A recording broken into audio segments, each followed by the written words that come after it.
There's a leak in this old building, and my soul has got to move. I'm back. I'm a little hoarse, weenie, but I'm gonna push forward in hopes that I get through this because I'm way behind. I have not networked or pushed my content like I should, so my audience is still itty bitty and may remain that way. I abhor reaching out to people. It is not my strong suit. But I have to continue to educate my offspring and put pertinent information out into the atmosphere. If you get it, great. I feel my job here is done. I pray daily for guidance in hopes I'll get better at begging folks to do something they should do because the Creator asked us through warnings and plentiful blessings. A little reminder, please check out the first 3 podcast videos on my site that explain why I'm doing what I'm doing, as well as breaks down my research testimonial facts of how and why we are losing our faith and ourselves. A great majority of us do not know our beginnings. Therefore, at present, we don't understand our present and future. They don't know why and how great we are when we are in the image of our Creator. The Creator that many of us no longer believe in because we've been told it is a white God in the sky versus a great omniscient presence that our ego is in the image of at its very best. Certain species do know who the Creator is and who we are, and that is the reason they stole our history and parts of our culture and lineage. Then they added to it and subtracted from it, plus had the caucasity to teach it back to us. But the one and only Creator is great. He knew their game as he knew his players, the lost tribes. So he left a blueprint behind with our ancestors to be passed down by word of mouth for all future generations. And all we have to do is pray for discernment, turn from the dark and evil, come together, and reap our blessings.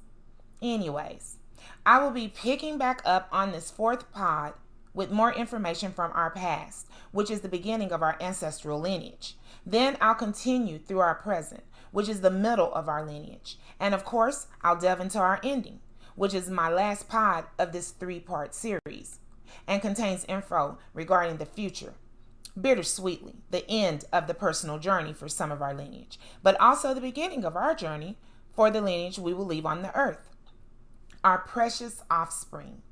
Hard-headed little so-and-sos, some of them, too many of them, thanks to the older generations. More of us than not have to do better raising the Y and Zs and future others. They are ours, and I truly believe the children are our future. Teach them well and let them lead the way. Show them all the beauty they possess inside. Y'all know the song. All of them, on path or off, deserve to know their lineage and history so they don't fail at this great gift called life. Let's revisit some of our questions, dilemmas, and testimonies regarding our history and our lineage. I went really deep trying to make sense of our racial similarities and our racial divides in this world, i.e., our hundreds of major differences. The similarities to the naked eye spoke for themselves. Basic body parts, the need for water and sustenance, companionship, love. But the differences from the beginning of time were astronomical. And the more I researched and studied, the more prevalent they became. I no longer wanted to know, I needed to know how one group could be so dark-skinned with nappy, tightly woven curls, and the other group pale, white with stick straight straw-like tresses. What up? Because I can accept our differences and appreciate them even.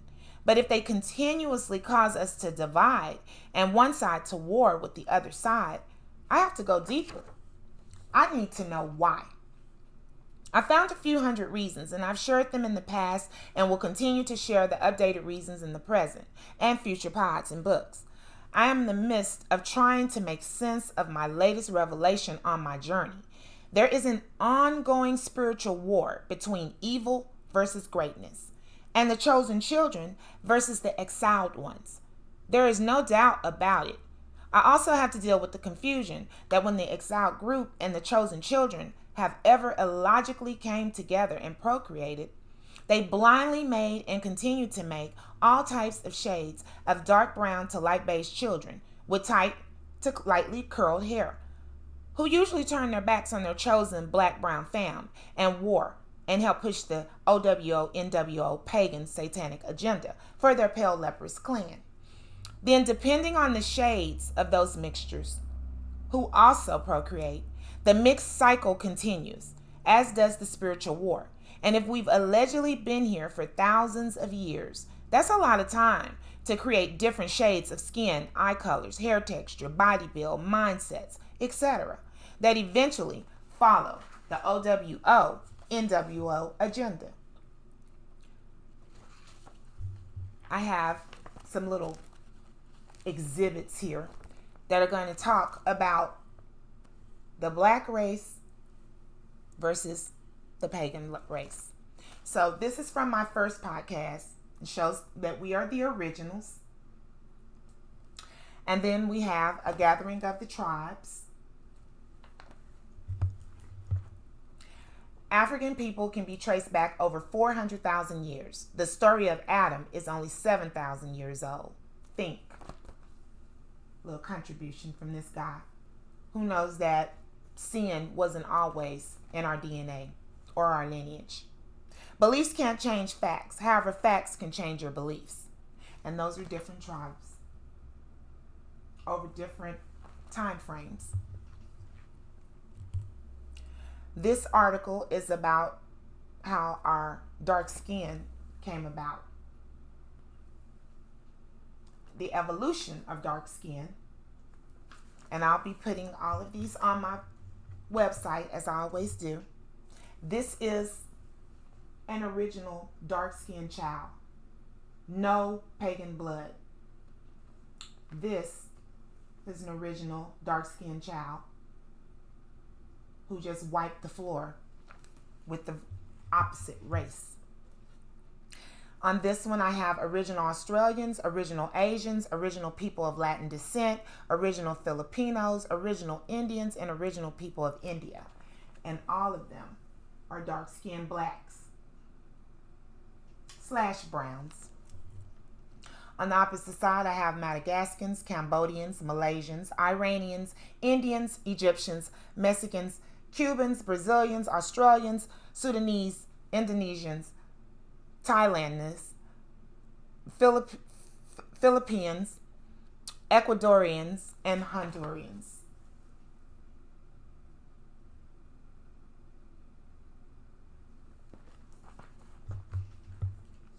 Then I have another mixture of the Wadabi man from Niger, the Wolof woman from Senegal, a Sandman from Southern Africa, a Hamar woman from Ethiopia, a Dinka man from Sudan, a Yoruba woman from Nigeria, a Afar man from Ethiopia, a Tuareg woman from Mali, a Malagasy child from Madagascar, a Maasai man from Kenya, a Pygmy woman from Cameroon, a Nubian girl from Sudan, a Beja girl from Eritrea, a Akan man from Ghana, a Fulani girl from Burkina Faso, a Himba man from Namibia. All dark-skinned blacks. And some of them, of course, have a mixture by this time of leper blood. Then I have my Somalians, Kenyans, Nigerians, Ghanans, Mozambique, Jamaicans, Angola, Gambians, Ivory Coast, Eritrea again, Sudan, Ethiopians again, Cameroons, South Africa, Mali, Trinidad, and Tobago. And again, now leper's blood is in our system, in our DNA, and in our lineage. But we're still considered dark brown. This is from some of the first black people that inhabited the earth in Russia, Asia, England, Italy, Romania, and Native Americans. Again, dark brown skin. Several studies concerning the extracontinental morphological affinities of Paleo-Indian skeletons carried out independently in South and North America have indicated that the Americas were first occupied by non-Mongoloids, which is now sometimes considered a rude word. The first South Americans show a clear resemblance to modern South Pacific and African populations. It goes on to talk about how the scientists have figured out that we were natives to all land first, including America. Then I have our tribe here in America that are considered the Israelites. We're physical descendants of Abraham, Isaac, and Jacob. We're called Negroes, non-Hamitic, known as bywords African American, Hispanic, and Native Americans, who also, again, would be dark brown and have more of the African lineage in them versus the leprous lineage in them, white. A treasured possession of Yah. This was also on my first pod. 2 Corinthians 11:22. Are they Hebrews? So am I. Are they Israelites? So am I. Are they the seed of Abraham? So am I. That's the KJV version. The so-called Negro is not mixed with Indian. He is the Indian. They call you African so you don't fight as they steal your land. In any case, it is clear that Indians were often designated as Negroes. Page 77 of Africans and Native Americans by Jack D. Forbes.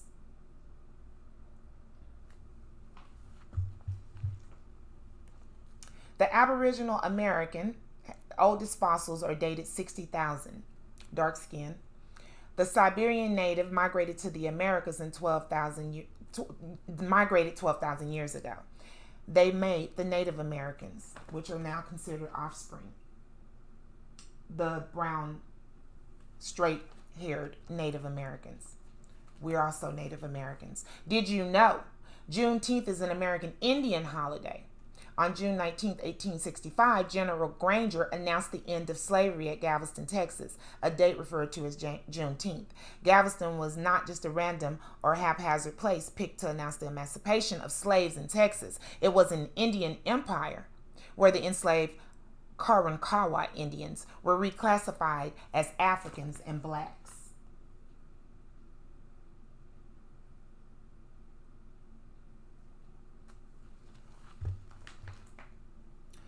Who said the so-called Indians were pale-skinned? Not the Milwaukee Public Museum.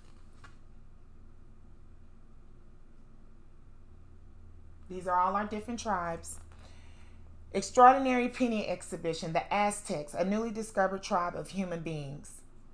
The only Aztecs yet introduced to civilized white people. That was what it said in the news and on this flyer. Plenty of other information that we need to research. Just more proof that the Aborigines of Turite Island come from Austronesia and were black-skinned.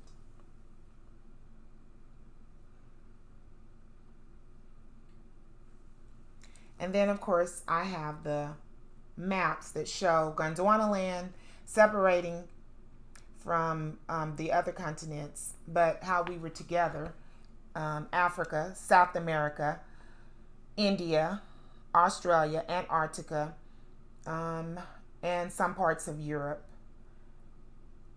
before and North America before the landmass broke apart. I had those on the last podcast as well. This one is South America, Africa, Arabia, Madagascar, India, Antarctica, Australia, New Zealand, and New Guinea 170 million years ago when we were on the one landmass together. At the bottom, we have Gondwanaland, which are those continents that I named in some of the countries. And then on the back is Laurentia, which is where most lepers were, up north in the cold caves. Then I have Eurasia, which was Laurentia, North America, South America, Africa, India, Antarctica, and Australia, which was Gondwanaland. And I tend to think that this landmass is still the same way. Again, Laurentia versus Gondwanaland. So some parts of Laurentia were eventually covered by us, but allegedly in the north, that's where lepers came from. This is another one showing the same thing. As they started renaming the continents, And then Gondwanaland versus Laurentia again.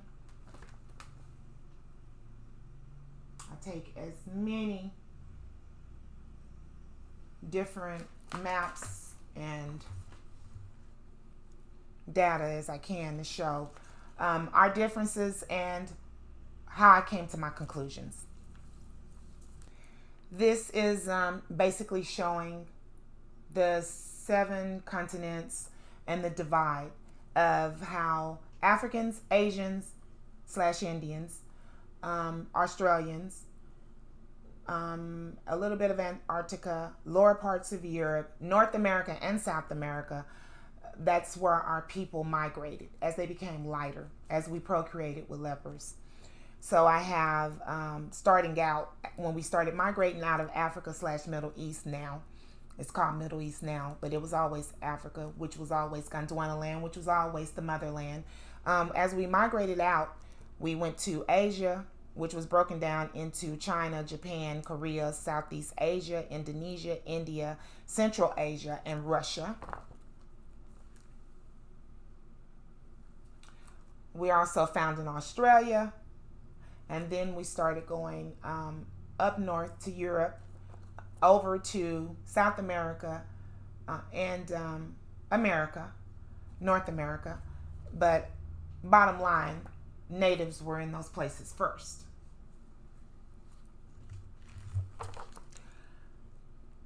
I have here a breakdown of mixed children in Africa in the ancient days, which would be the Negro race and mulattoes.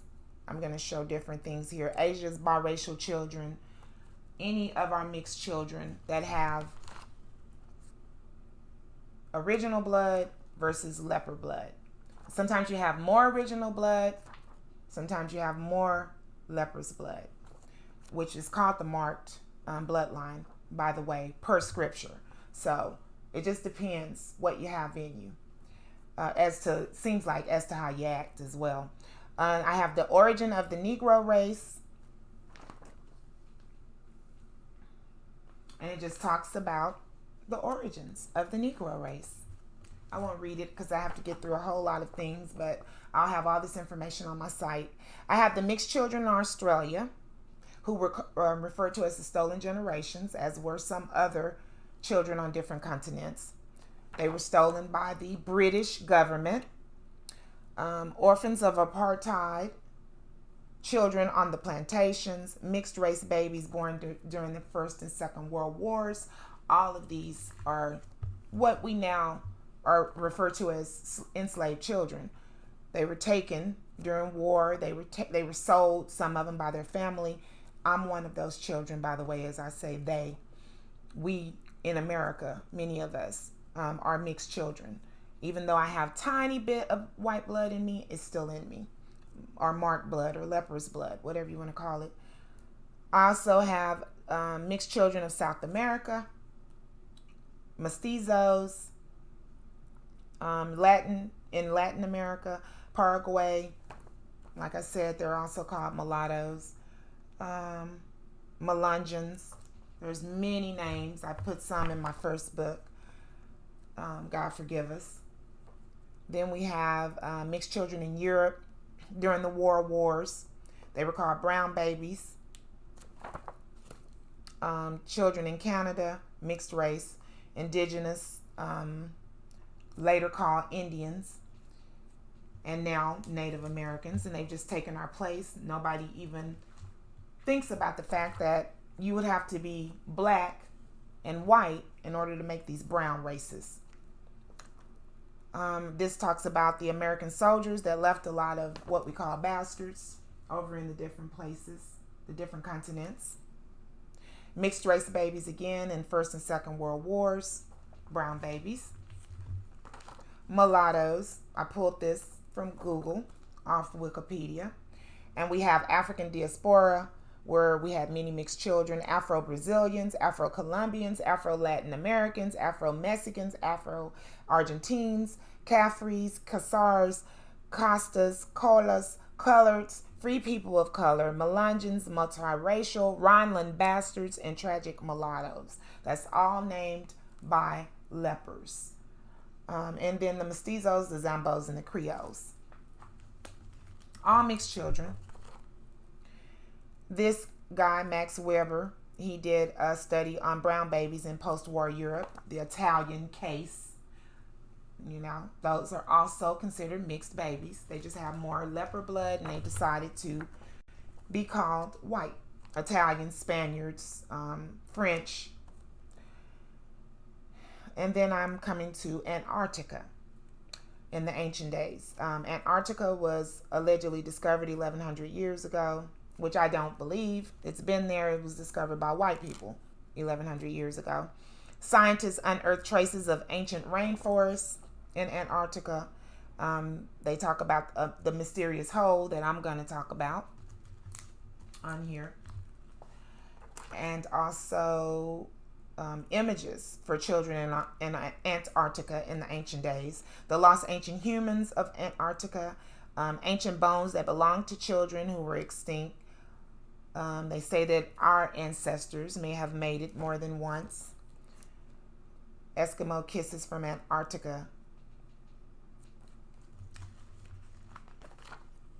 It is said that Antarctica is the continent and lost civilization that alien pagans first infiltrated, being that it matches up with the identity of a cold environment with icy waters and even has an entrance and perhaps an exit where one can come in and maybe go out of.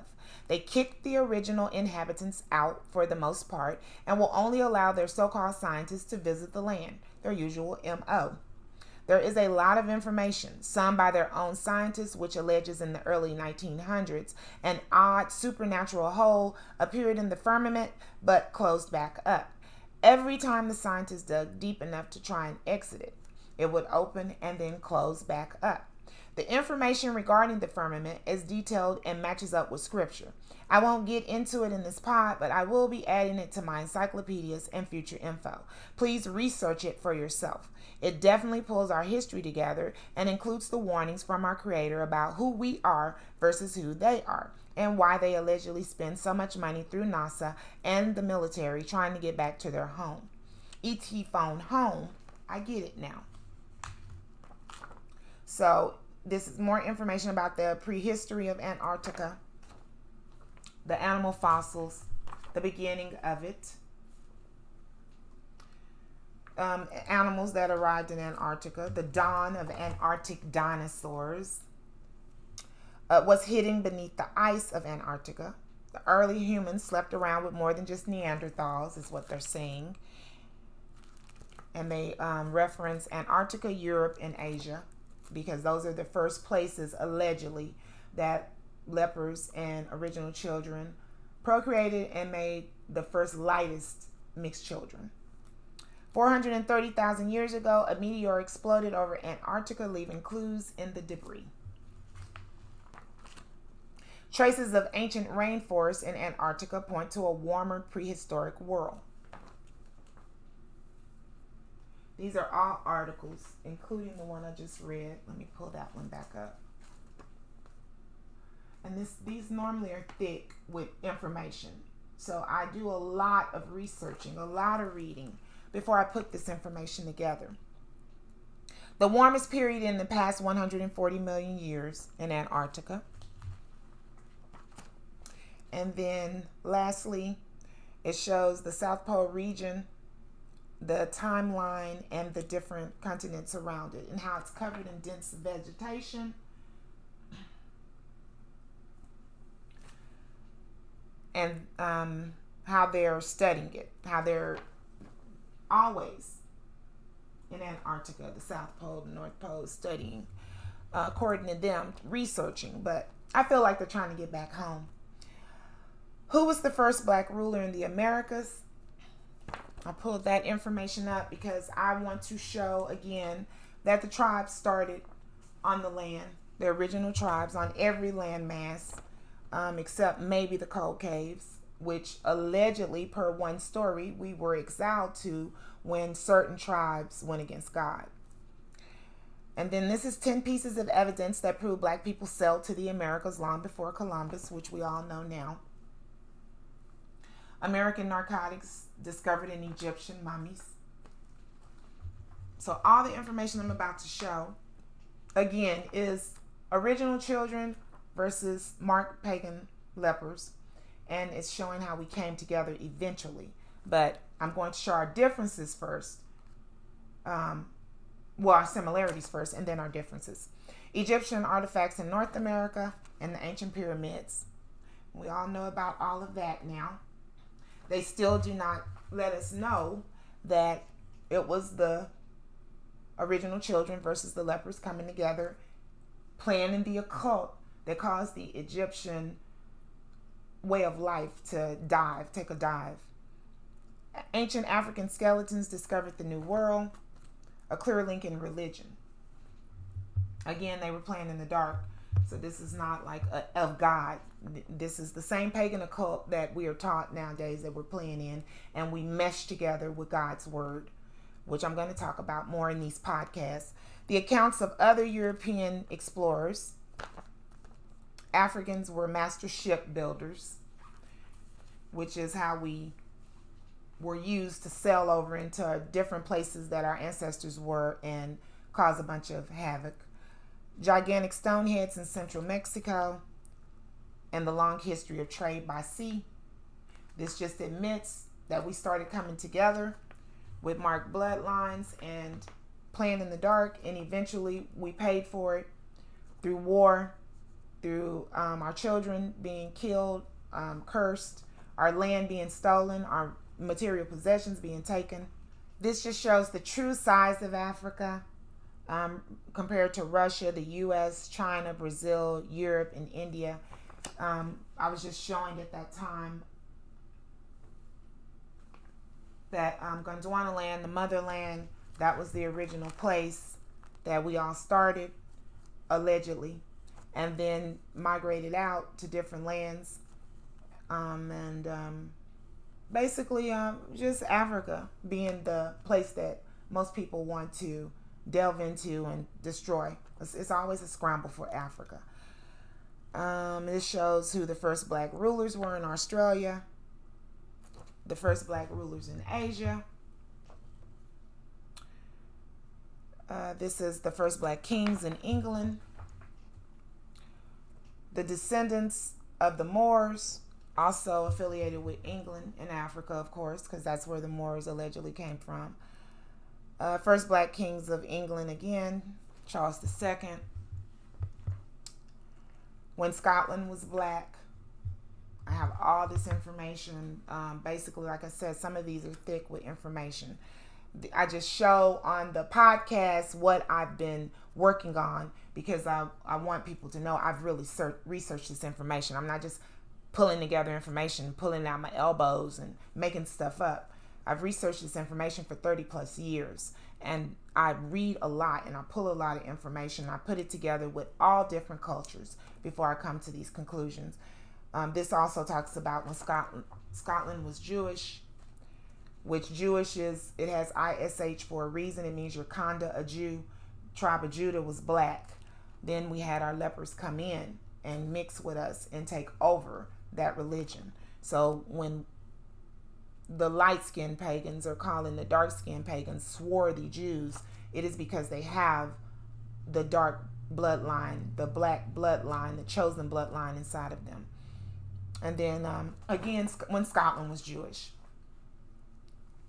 My next group of information, hold on for me. Okay, let's look at these research differences I speak of. As I've shared, this is all by their admittance and, of course, our ancestors' testimonies. I'll start with all of their alleged history. According to them, from their beginning, many of them have hinted or shouted from the mountaintops that they are aliens. They have claimed for centuries that some species living amongst us are from another planet, and millions of years ago, they crashed here on Earth. Keeping in mind, our ancestors warned us by word of mouth that the devil and his followers were kicked out of heaven for showing out up there. The two stories are pretty consistent with them falling to the earth and keeping up a bunch of chaos. However, pagans consistently show us Bubba's bald-head, black-eyed green aliens that come in peace, then wreak havoc as they take human form. Once they have sex with lost original children, the mutant offspring are produced and released onto the earth. Now again, I say, this is admitted by many of them through their references and confessions. Whether it's their pagan scientists, scholars, or through their entertainment, someone in their clan has always spilled the beans for thousands of years about their origins in the Sea of Atlantis, Lemuria, the land of the lost, where they lived in caves with dinos, as well as mythical beings in Greek and Roman time frames, with Nordic mountaineers and underground cave dwellers in the 20th century. They do not switch up their story, which is they derive from a group of aliens who at some point were identified in no particular order as gods, giants, supermen, heroes, reptilians, pagan lepers, cavemen, Hittites, Aryans, Vikings, Greeks, Romans, Caucasians, German Nazis, Brits, blue-eyed devils, and on and on. Their alien reptilian nonsense breaks down the difference in their blood type and makes perfect sense because the original chosen bloodline is full of melanin traits, i.e. dark brown, almost black to brown skin color, hair color, and texture, plus black to brown irises. However, their bloodline leads to the first pale skin, blonde hair, blue-eyed species, the clan that is in the know of who they truly derive from and brag about consistently. I will use Hitler's regime as an example. Even though this psycho had melanin somewhere in his blood, being that he had the original Judah bloodline in his body, he hated his original black-brown chosen fam so much due to their beliefs. He wanted to side with the alien-marked bloodline and annihilate our black-brown ancestors. When I speak of Judah, again, I am not talking about the faux-beige Jewish people who turned their backs on the black-brown fam and bought into the plan of passing, claiming to be white while taking our lineage and history with them. I am speaking of the original tribes out of Africa that started out black/brown before procreating with lepers hardcore. All of this is due to the spiritual war. I will mention this factual spiritual war throughout the pods. The entire reason our fam has been continuously fighting the spiritual war is because the so-called marked aliens want to destroy our chosen bloodline. Whomever and whatever they believe in is at war with the Creator in anyone or anything He creates. Our black/brown fam happens to be the first anyones He created. It's as clear as the wide noses on our face. Per their history and our ancestors' testimony/history, going back to the confessions and takeovers, after these aliens, also known as reptilians, Atlanteans, Lemurians, mythical gods, and giants, took human form, they show that their skin was white as snow, eyes as blue as the sky, and hair blonde as straw. They then procreated with the first chosen original black-brown lost tribes/sheep, and allegedly made the Neanderthals, Negroids, etc., who continued to procreate, making the tan and light brown races, i.e. other types in the Bible. Mongoloids, also known as Asians, Indians, Australians, later named Portuguese, French, American Indians, mixed, Maroons, Octoroons, etc. Bottom line, the original white race, who allegedly derived from aliens, procreated with the original black race and allegedly derived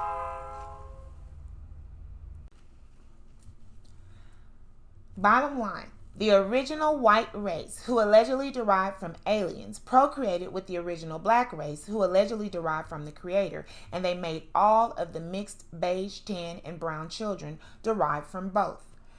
And both sides, plus their offspring made together, are unfortunately always at war spiritually, because that's how it began, and someone intends for that to be how it ends, past, present, and future. I didn't make this up.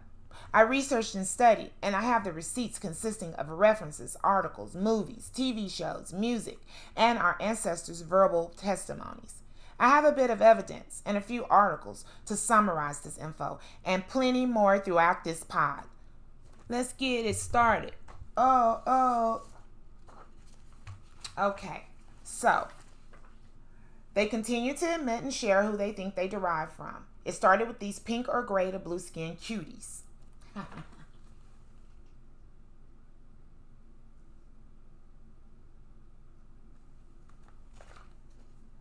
Any big head, pale faced aliens with the hollowed out eyes.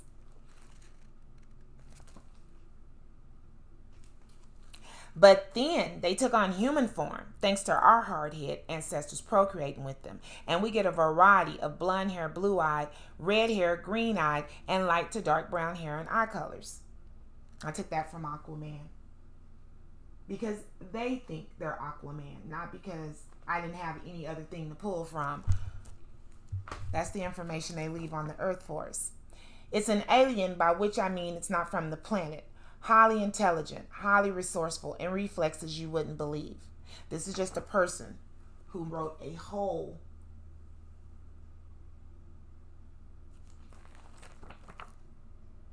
description and distinctions in a book about who they are supposed to be. And I just pulled some of the information. Speech, language, and communications. It reminds me of the reptilian that was in the garden and got Adam and Eve to go along with his nonsense. They think they're reptiles. They think that they're from underneath the earth. This here shows Atlantis. This is old. Remember, I put member. The DC Comics on Saturday morning, that's one of their first admissions that they were supposedly derived from superior beings, i.e. superheroes. Every century, era, or decade, they dropped their so-called testimonies. For my generation, it was the 20th century. The cartoons were like their inside joke, but they had also bombarded us with Greek and Roman history in school. So if we were paying attention, we would have picked up that they've always bragged to have come from a superior race, greater than the creators, and it was their lot in our lives to overrule the planet Earth. It's been going on forever. The alleged clans from Atlantis, also known as Atlanteans, are the same blonde, red, brown, black-haired, blue, green, hazel, brown-eyed derivatives of the lepers exiled from paradise, the garden, Gondwanaland, Pangaea, also known as Africa, Middle East, Asia, Australia, the Americas, and possibly Antarctica. Pagans claim they are aliens who were transported to Earth to rule the creations. And boy, do they try at all times. So it's always either or. They either are the ones that are exiled or they crashed into the earth. And this, my friends, is where Hitler, Himmler, and all alleged Nazi Aryans before them delusionally thought they were superior to the Creator's creations, therefore manifesting hatred for anyone with a drop of their bloodline in their bodies, themselves included. They began annihilating and destroying any blessings bestowed on us or the earth, self-hatred and evil deeds at its finest. They are in a perpetual blood contract with their alleged leaders and the devil. Stay away from it.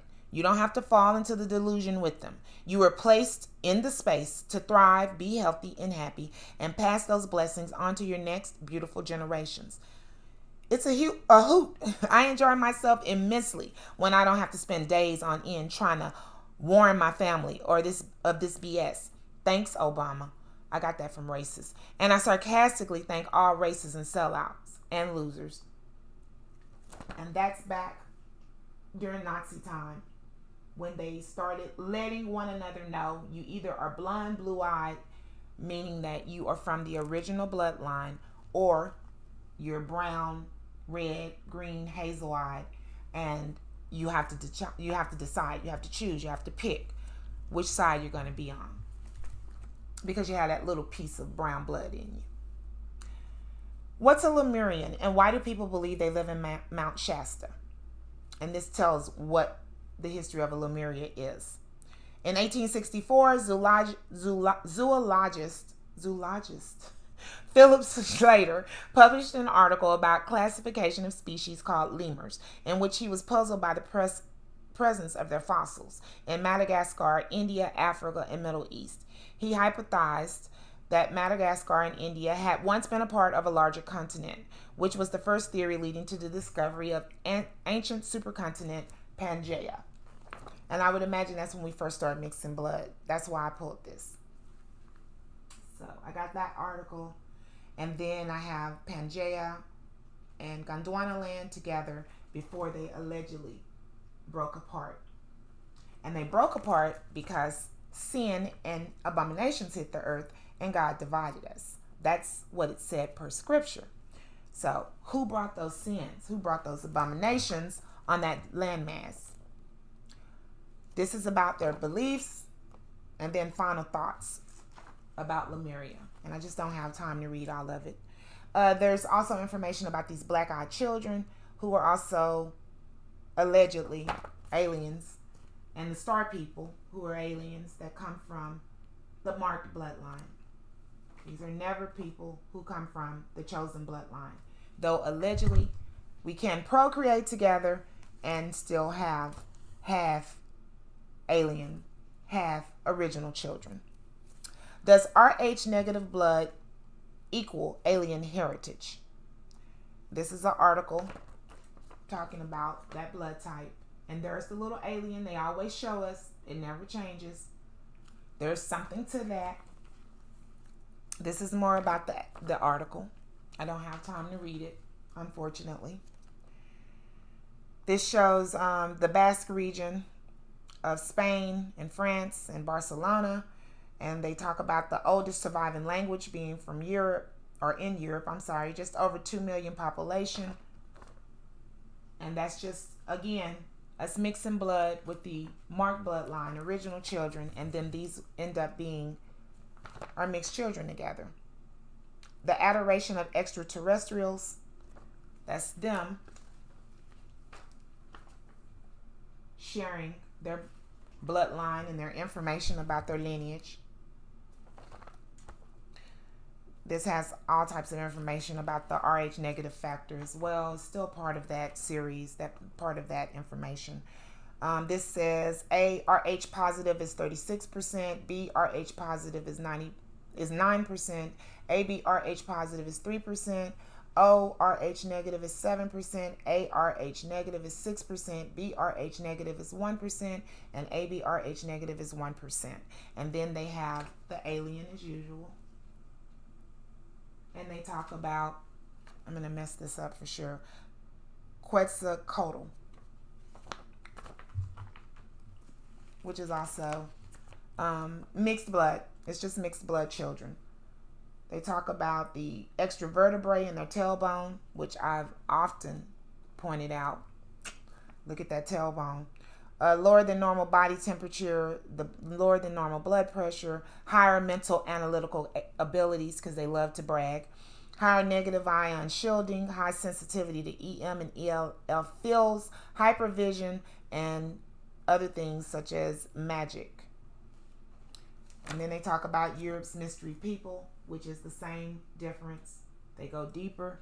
All of this is in reference to them having Rh blood type and being a part of the alien bloodline. Marked bloodline versus original chosen bloodline. They talk about a few people who have the bloodline.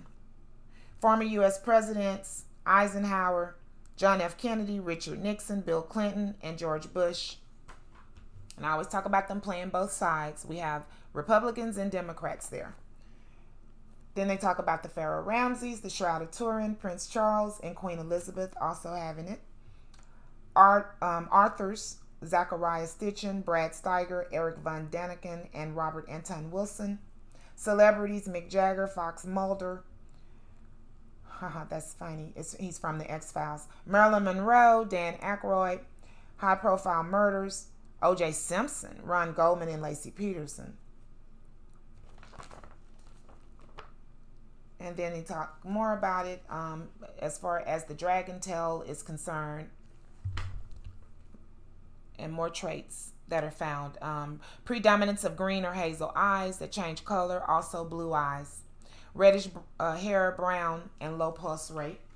Low blood pressure, keen eyesight, ESP, and hearing, ESP, which is like sensories to tap into other worlds. Extra rib or vertebrae, UFO connections, love of space and science, a sense of not belonging to the human race, piercing eyes, paranormal occurrences, psychic dreams, truth seekers, desire for higher wisdom, empathetic illnesses, deep compassion for fate of mankind, which I do not believe that, a sense of a mission in life, psychic abilities, unexplained scars on the body, capability to disrupt electrical appliances, and alien contacts.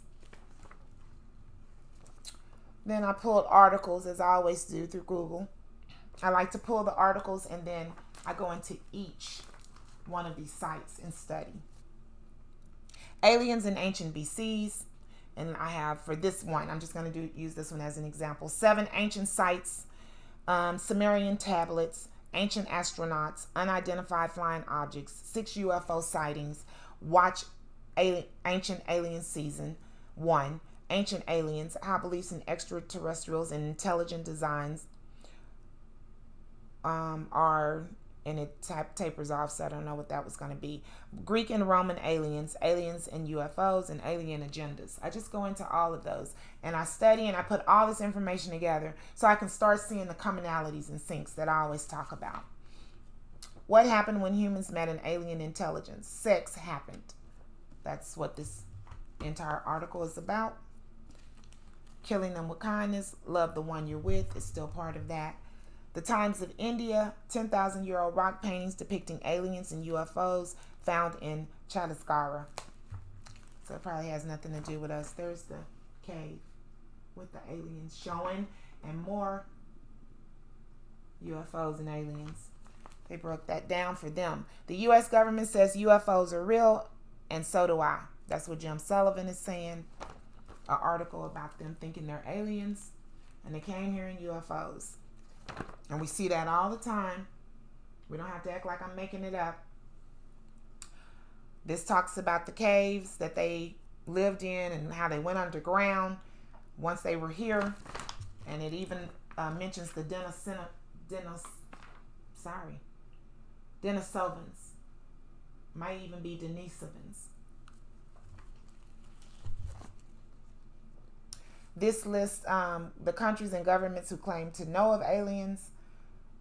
This is very important because it's real. They really think this, and therefore I believe them. We have Brazil, Canada, France, Soviet Union, United Kingdom. You're going to notice a common sync, a commonality. These are all going to be where the greatest majority of people are Europeans. They're going to be the greatest majority of people, pagan lepers, that are leading this information. So there's a reason they're digging around billions of dollars in NASA, worried about aliens and UFOs and getting back home and to other planets. The Pentagon confirms a UFO program. They talk about Area 51. Edward Snowden, he researched information for the CIA. He gave us all that information he talked about before they threatened him. South Park did some jigging and poking about UFOs and pagans being aliens. So on and so forth. This is another group of different things that I pulled where they're talking about countries and governments who claim to know about aliens. Israel's former space security chief claims aliens exist. The U.S. is not alone in wondering if we are alone. That's from U.S. News. Are UFOs real? Senior government officials keep saying yes. Aliens returned by region and country, which they're probably talking about the mixed aliens. Do records show proof of UFOs? And by mixed, I mean Hispanic and people from Mexico. They started calling them aliens a long time ago to shift it from them. Those are still their mixed children. So they may have alien blood, but they get it from lepers, marked pagans. Then this one is still talking about countries who claim to know of aliens, UFO sightings. We're not alone again. Alien cover-ups, SETI Institute. Canada's former defense minister claims that aliens are real. That's a whole, it's more information in there. I pulled the whole article. Just don't have time to read it all. The government admits it studies UFOs. So what you can do is, when you go to my site, when I have all this information listed as the information that I show you as I go through these pods, you can actually look it up yourself. Type it in, read it, research it, study it, for people who want to know the truth or their truth and versus our truth, and are trying to figure out what the heck is going on and why have we been like this for thousands of years, allegedly. This is more information about that article. Then I have list of investigations of UFOs by governments. I have Brazil, Canada, France, Soviet Union, United Kingdom, and the United States. Again, same ones that I talked about earlier.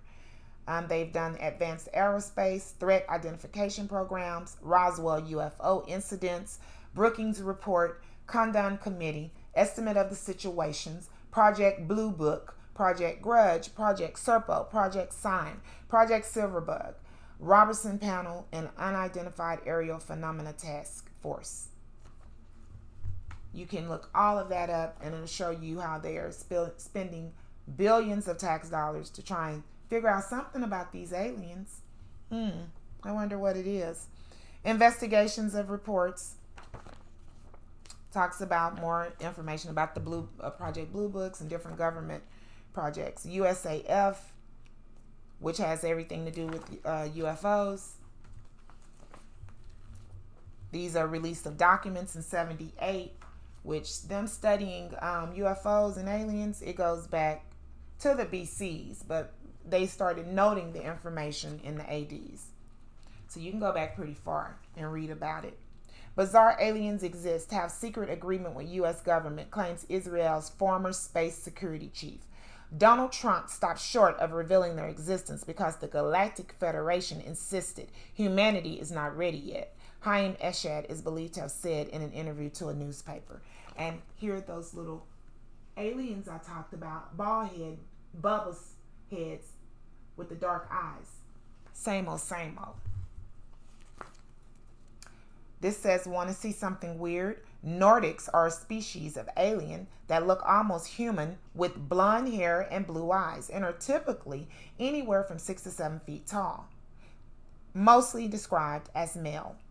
Nordics get their name because they resemble Nordic Scandinavians in appearance. Nordics are said to be very kind and peaceful and even have telepathy. I don't believe that. They are the telepathy, I believe. They are also associated with spiritual growth and are said to even have inspired the famous movie The Day the Earth Stood Still. Nordics were first reported in the 1950s and are still being seen to this day. And I tend to believe them. I believe that this marked group, and the only reason I say it's marked is because they've admitted that through all of their references that I've studied, that says it. And then our ancestors passed that information down to us through scripture, through word of mouth, before scripture was written down, and then scripture when it was written down, that there's a marked bloodline that is completely different from the Creator's image, his children that are in his image, and they are completely different.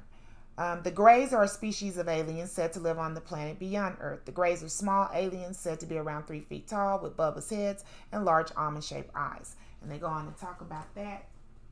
Again, you'll see that in all of their movies that they talk about as far as aliens are concerned. You can look them up. I have them also in my God Forgive Us book, and I'm sure I have them in my first book for Blacks Only. They talk about this alien octopoid, and there's a lot of information about these octopuses that fit into their UFO verbiage and their different books and la la la la. So that's just more information to this article where they talk about different aliens and different forms that they take and shape shifting and the whole nine that just took up my time while I was trying to find out our history. This talks about the space brains, arboreal abominations. Tall whites are a species of aliens. They're said to be genetically altered versions of the Greys. Different things like that. This is their history versus our history that many times has been stolen. Aliens and blue-eyed people. So I was reading this article. This is not me. This is someone's article about these people called the Egyptians, those who came from the heavens. Their name started with an A. They were depicted as humanoid figures with blonde to white hair and blue eyes. It got me to thinking. It's known that those who have blue eyes have one common ancestor. What if that person was an alien that decided to breed with humans? What if alien DNA flows through the bodies of those with blue eyes? What do you guys think?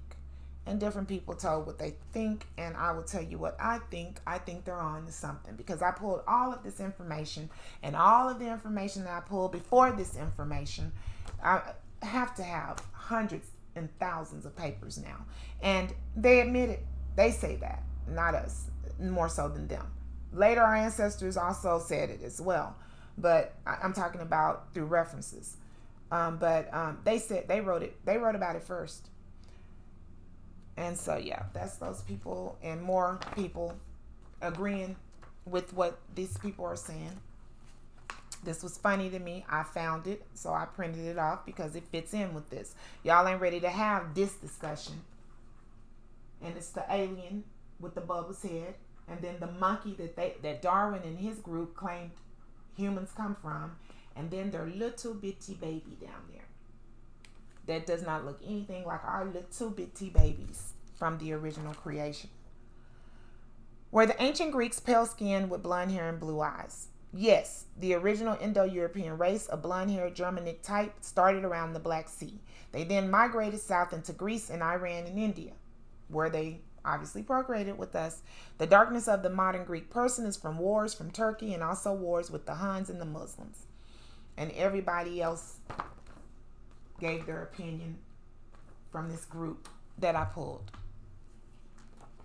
So again, let me go over it before I go forward. I found that we are from the original creation, and I showed you the darkest skinned people that I could pull.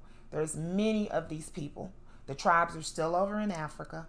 They're almost the color of this dress, and their hair is nappy and what we call nappy, tightly curled. And of course, I'm not trying to be funny with my people. I have naps all back here, and I love them. We're brown-eyed.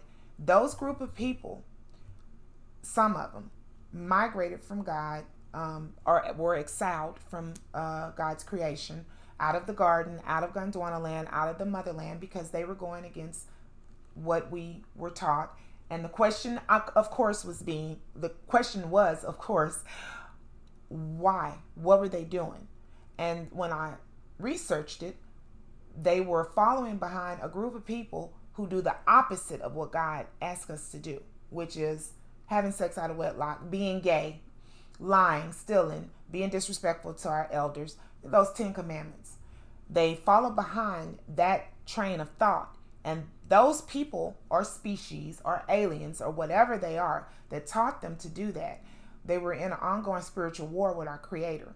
And that group, from what their information says, they started out as aliens, some sort of other type of species. And I'm showing you all of those species, and I'm going to share the rest of it with you. But some say that they were actual aliens, where they had the gray skin and the eyes and blah, blah, blah. And then later took form of a human. And when they took the form of a human, they were blonde-haired, blue-eyed, pale-skinned people. And then they started procreating with this exile group of black people. And that made first very, very, very light beige people, and then tan, because they started getting darker and darker. As our tribes started getting lighter, their tribes started getting darker. We meet in the middle within brown skin, what they call swarthy. Then, we come across somebody like me, who I don't look like I have any white blood in me, but I do. So I don't hate this bloodline. Nobody's going to tell me I hate it. I am saying I hate the actions, and I don't want those actions inside of me if it's going to be against my Creator.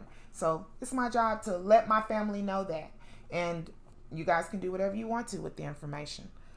How do I build my online brand? It has nothing to do with what I'm supposed to be reading. Why were the ancient Greek gods often portrayed with blonde hair? So again, they're talking about the first Greeks. And why are they so different than the black-haired, dark-eyed people? More Greeks, Sophocles, Euripides, all of those guys.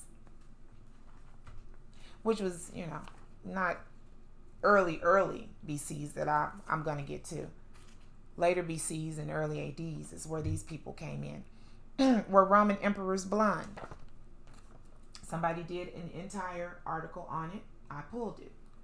And they name all of the emperors and they tell their hair color, and they tell their eye color.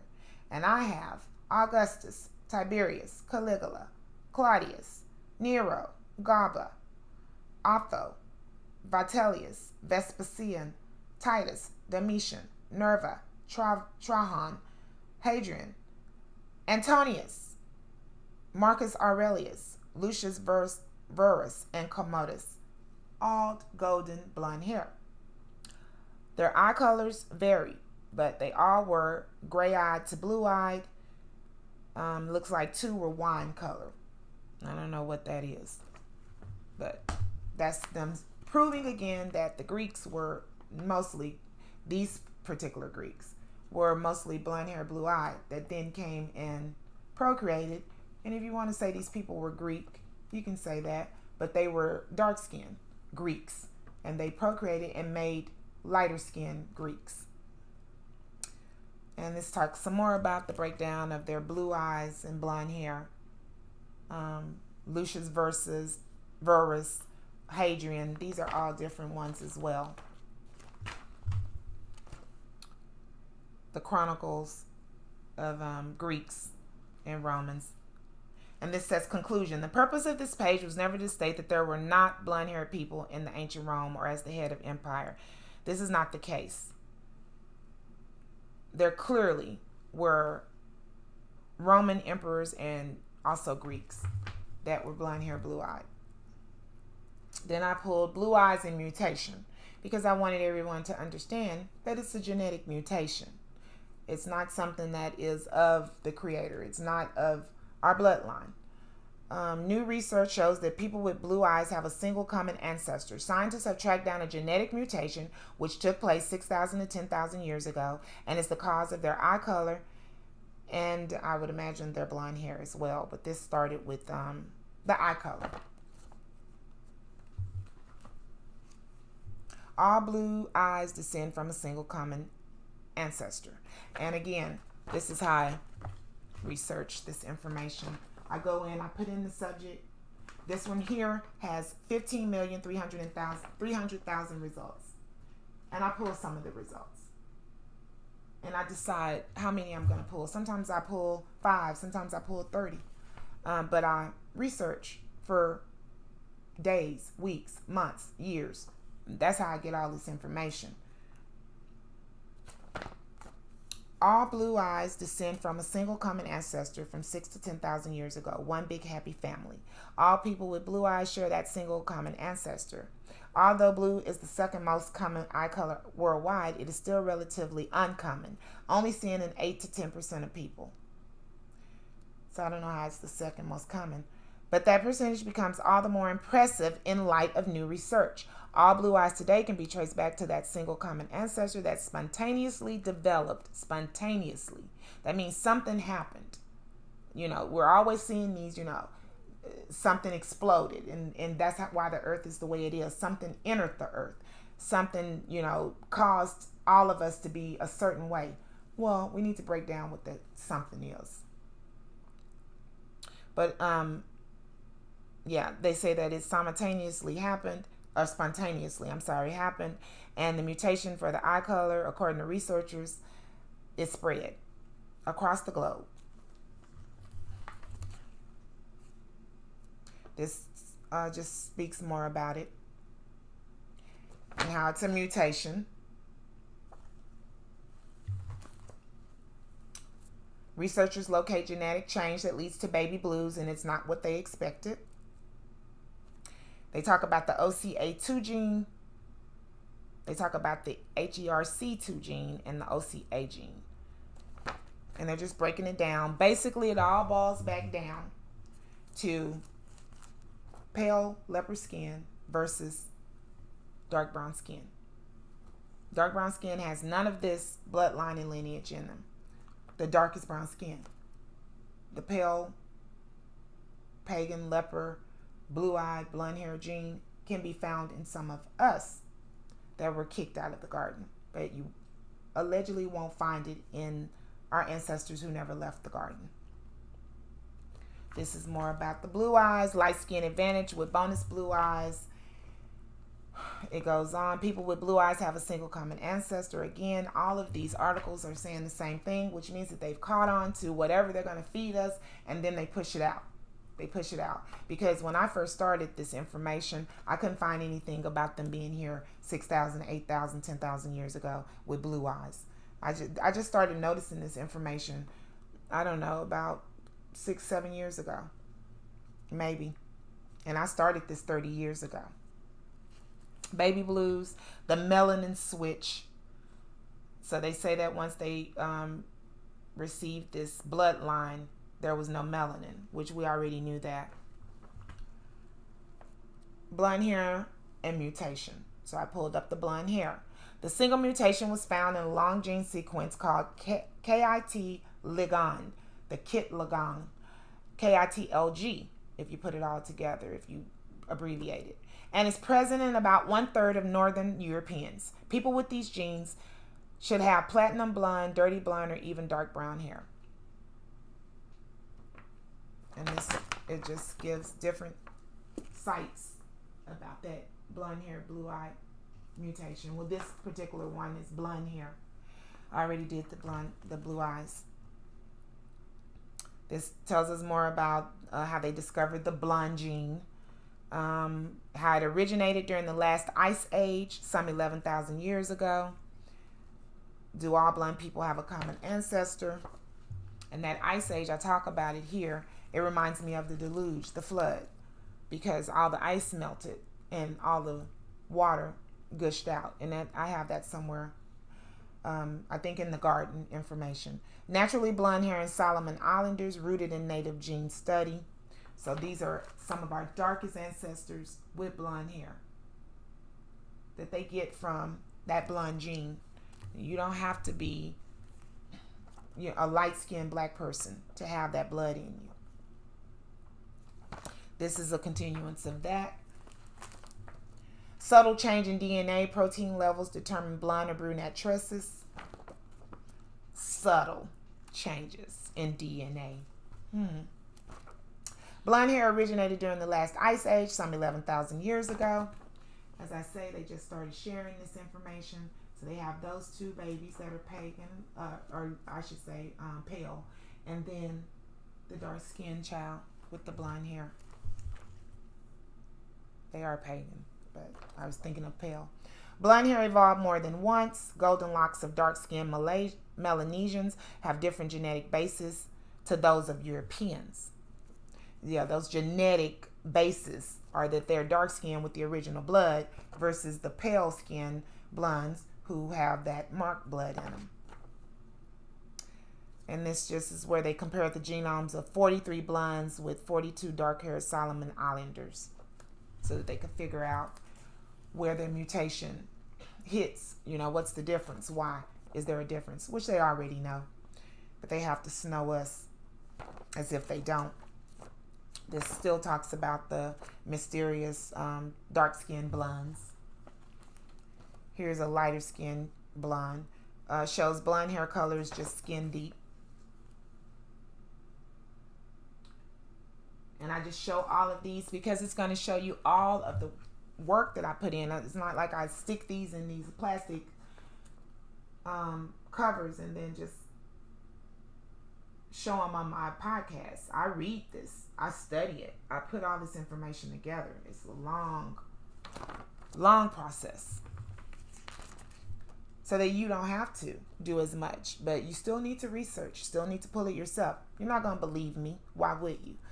But this is the information I'm going to pull for you. I'm going to share it with my family. And you guys get into it. We need to find ourselves. We're losing ourselves. Could you become a natural blonde by altering your genes? That's an article that talks about it. And of course, some people are accusing pagans of altering their genes. They didn't want to be dark-skinned, brown-haired, chosen children of the Creator. They wanted to be whoever aliens are. So they're saying that some people have altered their genes. I wouldn't put it past them. This talks about the KIT-LG gene again, which is the blonde-haired, blue-eyed gene. The origin of blonde hair. This one I was able to pull back from 2009. this is around the time that I started seeing that they were actually giving more information about who they are and where they come from, because they normally just steal people's lineages, but they actually start talking about who they are. Now, I've already pulled that information and had already pulled it from our ancestors, but this helps where they admit allegedly that they are from another place and they are not the same bloodline as we are. It helps put the story together that our ancestors passed down to us. Blonde hair, blue-eyed Greek mythology. And again, these are thick. These are not just 1 or 2 pages. It's like pages in between here. And then they start back on other little groups. They talk about the same thing. Greek gods is the name of the gods and goddesses. Roman gods and goddesses were named after objects. They didn't possess a gender. Sound familiar? Whereas Greek gods were decided by human characteristics and traits. They're simply trying to get back to who they think they are. And we're helping. We're genders. We're women and men. That's what God made us. Black people with natural blonde hair, everything is possible in genetics. So they're showing some more studies. And I didn't put all of these in their little cases because it's so much information. This is all information about the blonde hair, blue-eyed genetics. So I might not go through all of these. Blonde hair evolved independently in the Pacific Islands. Started, there and moved on. Mutations again. And I wanted to just say that mutations was the action, a process of mutating. Changing the structure of a gene, resulting in a variant form that may be transmitted to subsequent generations. So, we, as I feel and stated, we started out with original blood in us. We procreated with people or species or aliens, whatever they are, that did not have that original blood, and then we made mutated gene children. I'm a form of a mutation myself. I'm not pure original blood, but I'm enough. Hair color, melanin hair color genetics breaks it down some more. This is an article, it's pretty thick, about why do Europeans have so many hair and eye colors. Somebody wanted to know, and they made little graphs and charts and everything about it. So there's a breakdown of it, and when I read these, I get good information about who they think they are and who we think they are and who we are together. Hardy-Weinberg principle. And this is about genotypes. It's about hair color genetics. It's about eye color genetics. So I pulled this off of Wikipedia, and it's mixed in with other blonde hair, blue-eyed, red hair, hazel-eyed, brown hair, brown-eyed genetics. All of that. What are the chances my baby will have red hair? So now we're going into the red hair, green-eyed stepchildren. That's what their pagan leopard clan calls them. That means they have, in my opinion, a little bit of brown blood in them, chosen bloodline, whatever you want to call it. And that's why they were looked down upon. More and more of them are procreating within the pale race, the leopard race, the pagan race, and so they are becoming more light-skinned as they go with the red hair. But at one time, everybody was a darker color, besides the blonde hair, blue-eyed clan. I don't know who they are, where they come from, but everybody else was a darker color of a dark black brown child of God mixing with a pagan leopard blue-eyed blonde haired child species. White genocide conspiracy theory. This is what they get so crazy about. This is pretty long, 25 pages. But this is what they're fighting for. This is their spiritual war. They do not want to leave this earth for some reason. They want to completely take us over and change who we are and make us who they are. And so they get nervous and they think that they're phasing out because sometimes their clan starts, especially if they have black blood in them, they start migrating and, going back to their original bloodline. And this blonde hair, blue eyed clan does not want to be wiped off this earth. And I don't blame them. But go wherever you need to go. Leave other people alone. we don't want to be destroyed either. Aryan Nordic Alpine aliens, again, blonde hair, blue eyes. That's one of their known clans. So that's that. And then I have a little bit more about them. I have articles showing what the alleged first Europeans and other Neanderthals look like per their scientific studies. This is allegedly 45,000 to 50,000 years ago, and they admit that everyone at that time were melanated. Then they pull a sneak move and include Neanderthals by saying at some point they drudged up out of Asia/India instead of Africa, as previously thought. Keep in mind, Africa, Middle East, India, and Asia are all on one landmass. White folks just took it upon themselves to rename them as they divided them and colonized them among their so-called leadership. So where did the first Neanderthals come from? I say they derived from whomever the pale-skinned species are and the original black-brown tribes. But the dates don't match up. After all, pagan lepers say blonde hair and blue eyes only hit the earth 6,000 to 10,000 years ago. Well, this is when I take it to my ancestors and listen to the word they and the Creator left behind for the tribes. If sin began roughly 7,000 plus years ago because our ancestors allowed a leprous group of pale aliens in and followed behind their serpent laws, maybe, just maybe, the first mixed children were the Neanderthal cavemen, per pagans in their science. But per our African, Middle East, Asian, and Indian timelines, they are the Hittites, Canaanites, Egyptians, and other black, brown, and fair mixed children that turned on the Creator and the chosen children who remained on path. And as the chosen and original bloodline continued to mix with the marked bloodline, more chaos and confusion occurred between blessed and evil, good and bad, the Creator and Satan, the serpents, and nothing's changed in this perpetual spiritual war. This is the first modern human in Europe, per them. It's a Cro-Magnon man, and he looks like a light-skinned, brown-haired, mixed child. These also look like mixed brown-skinned children. So, again, I'm figuring as I put all this information together and check out the syncs and the commonalities and listen to every tribe on the earth and the clan, these look like the first mixed children that would come from the marked bloodline and the original bloodline. So are we mutants or just different, they ask. I say mutants and different. These are more of the first alleged cavemen,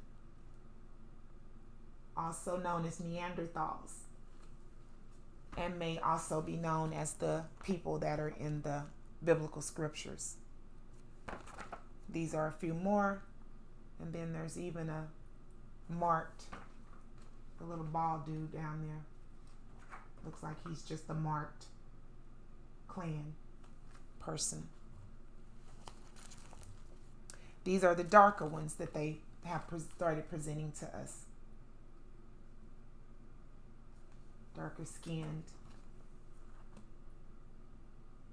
Neanderthals, allegedly, cavemen, maybe the children that were in the biblical scriptures. Europeans say they are not from Africa. This is just a group of sites where they've said this, and I have 130 million results on them claiming they're not from the tribes. And of course there's going to be other information in there, but that's the basis of those sites. Neanderthal in the occult. I like to put keywords in. As I talked about in my God Forgive Us book, I put my keywords in, get these clues about Neanderthals and the occult and what they did. And what I found was they played in the occult. That's what they did. Just as Adam and Eve played in the occult. So it puts sins and abominations on the earth, and then we're cursed. And that includes, I don't have it in front of me, but as a rule, sacrificing, which is from warring, any other type of violence and murder, raping, pedophilia, being gay, bestiality, drinking alcohol and drugs, which makes you do all of these things as a rule. It's an inhibitor, and it causes you to act a certain way, out of character. Any type of alcohol and drugs. And then, of course, when you're playing in the occult, you're part of these secret societies, you're part of these gangs, you're part of these clubs, and they always have the basis of playing in the occult. They're going to make sure that somehow you're playing around with Satan. I then put in Neanderthal and spirit cooking, because right today, as I'm speaking, there are more pagans than children of God that they grab these groups together. They find different places to do this, and they allegedly cook children, cook adults, and they eat them. It's known that they need our blood, they need our organs, they need certain things from our spirit in order for them to do the things that they're doing on the earth. And it's all under a cult. And you can look it up yourself. It's not something I'm making up. This here has 2,290,000 results. I speak about, and it's probably in here, this group. I speak about, I think her name is Marina Abramovich. She is one of the biggest witches on the earth that has these spirit cooking clans, and they come together. A lot of the entertainers, white, I don't even have time to name those, but Jay-Z and people like him on our black entertainers, they're there too. I have pictures of them at these spirit cooking events. So anyway, I put that in with Neanderthal because I figured Neanderthals were cannibals, and I get to the nitty gritty, and they are cannibals. They were eating one another. They were sacrificing one another. They were playing in the occult, which is why they died out. But they were doing that from their marked pagan bloodline. It was not coming from the Creator's bloodline. If the Creator's bloodline did that, they crossed over to the marked pagan bloodline to do it. Then I have the Denisovans, which are another part of Neanderthals. They lived in the caves. They lived underground. They did some of the same practices as the Neanderthals. This is a pretty long article about how we ventured out of Africa, spread into every other corner of the world. So it talks about the Neanderthals, who they said were from Europe and Asia, and their sister group, the Denisovans, who also were from Asia. It just gives a breakdown of all of that. The Teutonic race and the Neanderthals, again, tells us who was who. Men of Old Stone Age, early Europeans, they're just admitting more and more that their bloodline was more so in the Neanderthals than the original bloodline. Then I have, I love to break down even more so what I'm reading and what I'm studying. And I'm going to just do this one. So it breaks down, and I start to notice that it gives me options of what percent of humans had Neanderthal DNA. Did Neanderthals have white skin? Did the first humans inbreed? Do Native Americans have Neanderthal DNA? Who has the oldest bloodline? What race is the oldest on Earth? And it asks all of those. The more that I go into those sites, the more it pulls up these similar questions. So that again tells me these similarities and these commonalities and these syncs. Somebody already has done this. They already know what goes hand in hand with what.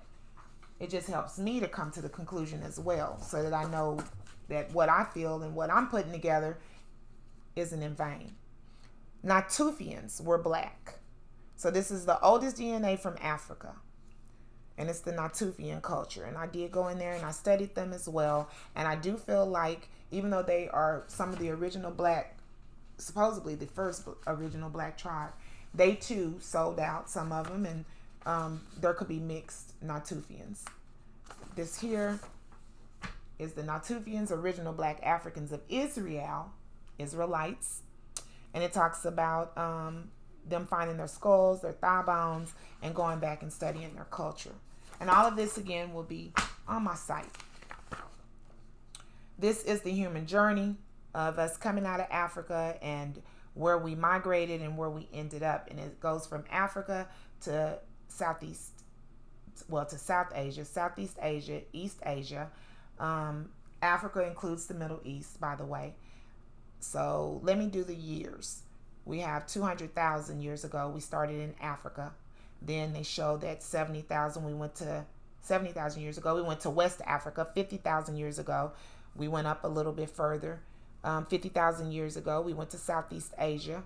30,000 years ago, we went to East Asia, then Siberia. 20,000 years ago, we went to Southern Europe. 15,000 years ago, they show North America and South America. So they feel like we migrated in a sort of like a circle here. I'll say a C.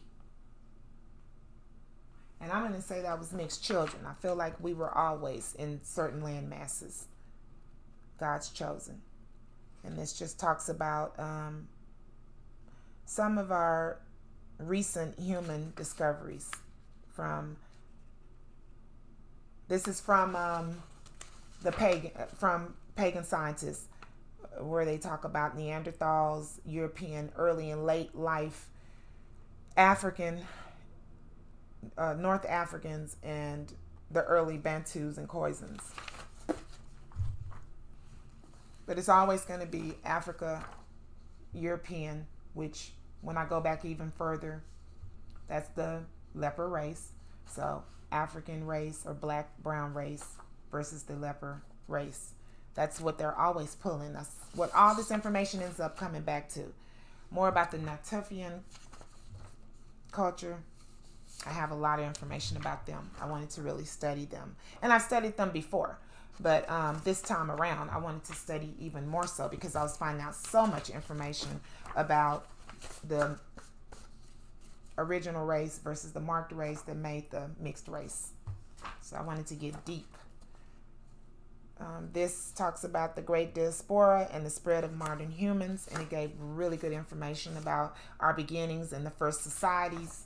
Anytime you hear societies and communities and civilized, you know that Europeans or marked pagans, whatever you want to call them, you know that they have decided when they came in and colonized everyone, they were better off. That's what all that means when we start talking about civilized and communities and societies. We've always had those before they came. And then lastly, in this group is the advances in anthropology. And we have them showing this guy as the first European. This is the kind of stuff they do all the time because they don't really want us to know their beginnings. This is a mixed person, as sure as my name is Kimberly, but they're claiming him because they don't want us to know that pale bloodline that they talk about when they're talking about aliens, when they're talking about Atlanteans, Greeks, early Greek gods. They don't want us to put two and two together to know that that is the beginning of their lineage. Then we made these mixed kids. Okay, so this is the first group that I ever found when I first started studying the human race. And it is the Negroids, the Caucasoids, the Mongoloids, and the Australoids. And they didn't even have Australoids when I started. But those were the first groups that made my antennas go up to where I said, wait a minute. If this dark person would have procreated with this light person, they would have made this beige person. And that helped me start seeing the big picture of who we are versus who they are. Then this talks about ancient history of Thailand. This is a really good breakdown of just Neanderthals, the cannibalism that was involved, Stone Age men in the beginning of civilization. This is a site called factsanddetails.com, and it really gave a good breakdown. I don't want to go through all of this, but you will see all of this information that I studied about the beginning of who we were versus the beginning of who they are. And it's just page after page of Paleolithic to Chalcolithic periods in Palestine, going back to 200,000 years when man discovered fire. They just up in the air with this, by the way. I can pull up a timeline that only shows that we go back to 6,000 BC. Most of the time, 5,000 BC. And then they started putting 6,000. Then they started putting 7,000. Then I started seeing all these timelines with 20 and 30,000 BC on them. Then I started seeing 170,000, 200,000.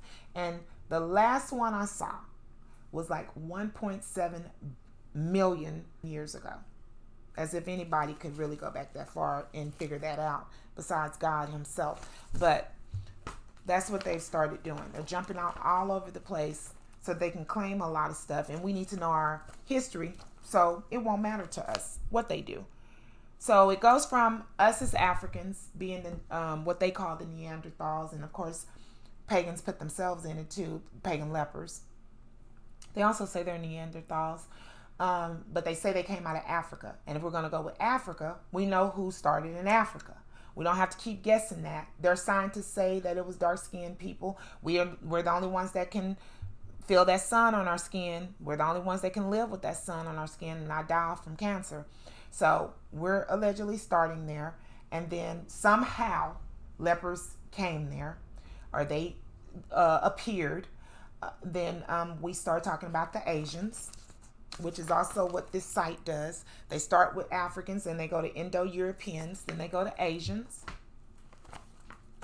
Then after Asians, they talk a little bit about Australia. They talk about the Americas, which South America is always first. Then the North America with Canada. And it just tells about our earliest evidence of being modern humans, Neanderthal DNA, on and on. I can go through this all day. There's a lot that I pulled, a lot that I studied on that site. So let me get the next information together. One moment. Now, let me be clear. The alleged damage has been done. So I've learned that we all need to repent, find our path, and love one another. All tribes need to strive to do better and stay positive, including exiled, reformed monsters. As we continue to put our history together, we have to be open, honest, and authentic. Past, present, and future testimonies must be shared in order to understand our purpose on earth. Unfortunately, as I put more of our history on something, I find due to those cataclysmic infiltrations and mutations that were never supposed to happen per our Creator. Now, let me be clear. The alleged damage has been done. So I've learned that we all need to repent, find our path, and love one another. All tribes need to strive to do better and stay positive, including exiled, reformed monsters, as we continue to put our history together. We have to be open, honest, and authentic. Past, present, and future testimonies must be shared in order to understand our purpose on earth. Unfortunately, as I put more of our history on something, I find due to those cataclysmic infiltrations and mutations that were never supposed to happen per our Creator, a great deal of black folks have began believing the stereotypes put on as well as in our heads, and self-hatred is at an all-time hate and high. It's in repetition. Add in the smarty arties who have taken a few history and anthropology classes and have decided that we no longer need to consider our original ancestors as a part of our present and future lineages and history. We are in deep poop. According to the new normal, race is a social construct that should have never divided us as a whole. Keeping in mind, our ancestors warned us by word of mouth that the devil and his followers were kicked out of the heavens for showing out up there. The two stories are pretty consistent with them falling to the earth and keeping up a bunch of chaos. However, pagans consistently show us bubbles, bald-head, black-eyed green aliens that come in peace, then wreak havoc as they take human form.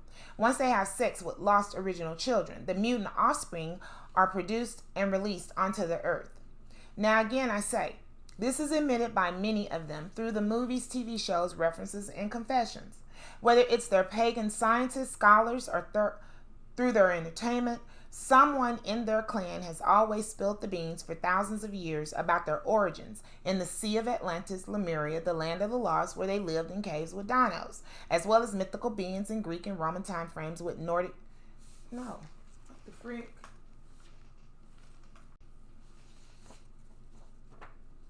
As I dug around in everybody's business, I concluded that if the mutated gene they claim makes blonde hair and blue eyes is also akin to the Neanderthal/barbarian genes, these clans have to come from the same ancestral roots. So I went deeper. After I tracked their beginnings as far back as I could, I found that Neanderthal/barbarians had many of the same habits as the blonde hair, blue eyed clans in Northern Europe. They both had major wars and evil, violent streaks.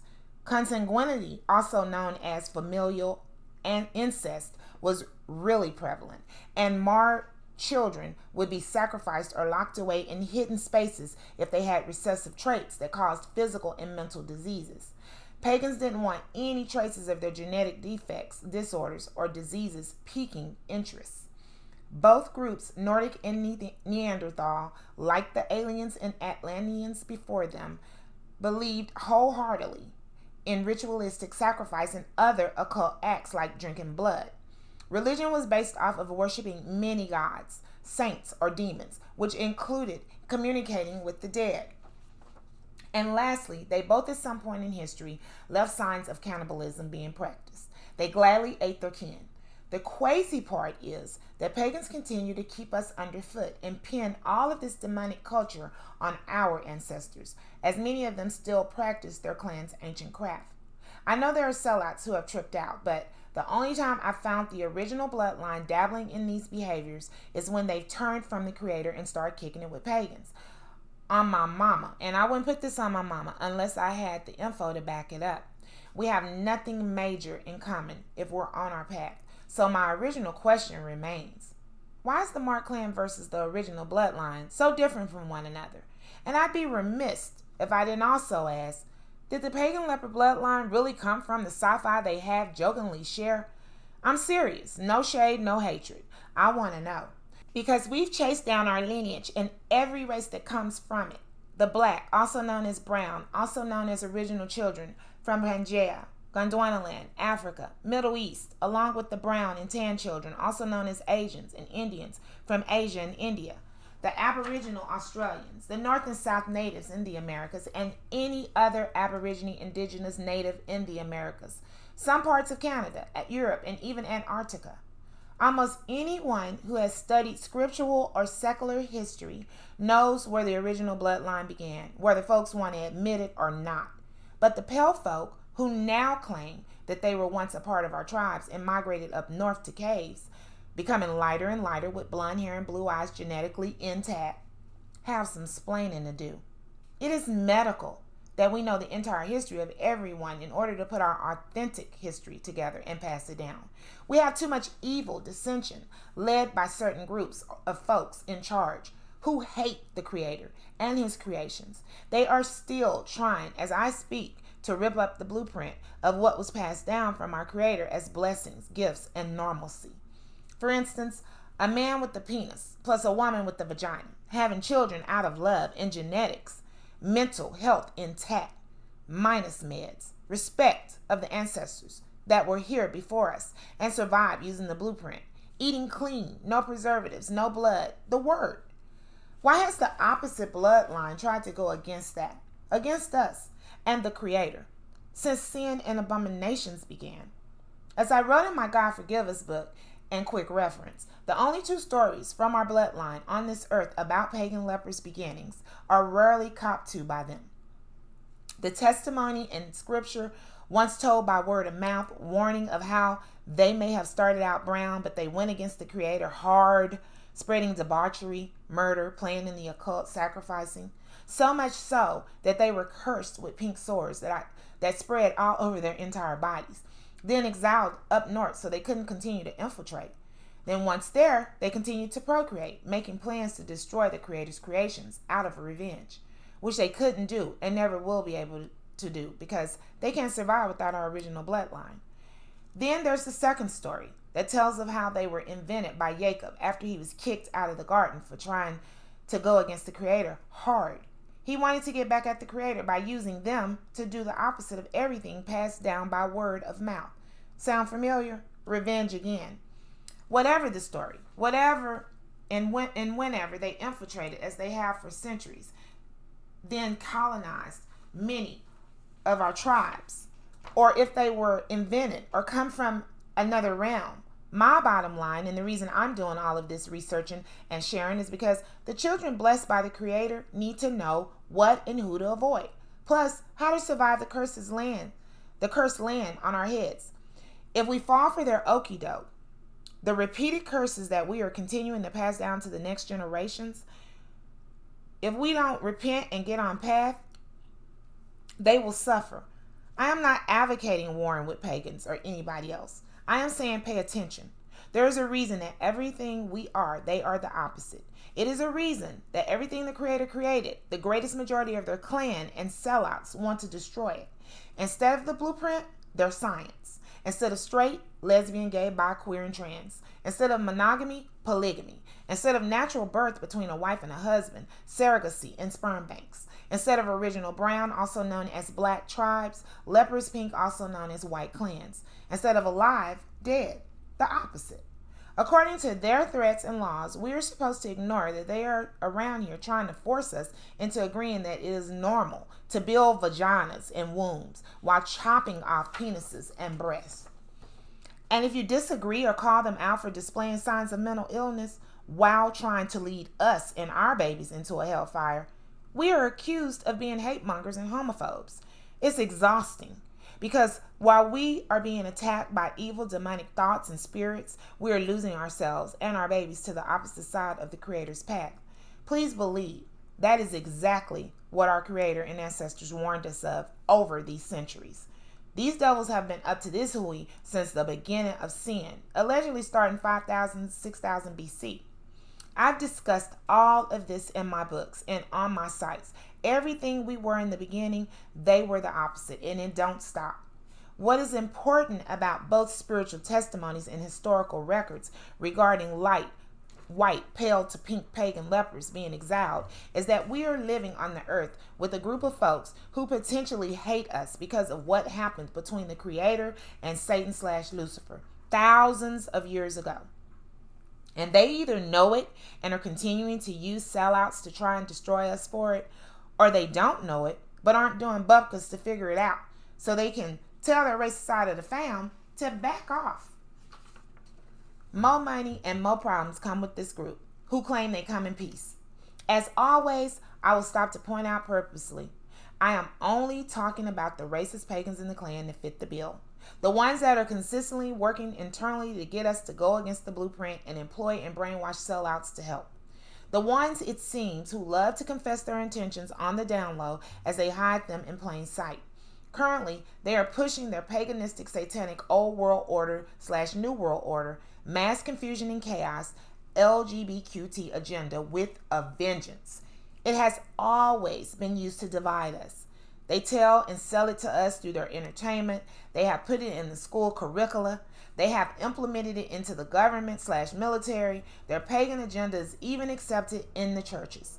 They are hawking their confusion to our fam to convince us our Creator was never against occult manifestation, wars, killing and violence, and sexual debauchery, homosexuality, polygamy, pedophilia, and bestiality.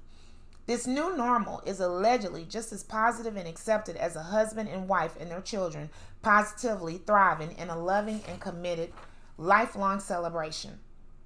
According to them, 2 men or 2 women or 2 theys, grays, or whatever is as fruitful as 2 of the opposite sex producing healthy offspring. Too many lost sheep now agree with Satan and pagans and want to make their own scientific lineage, and a fight come with it.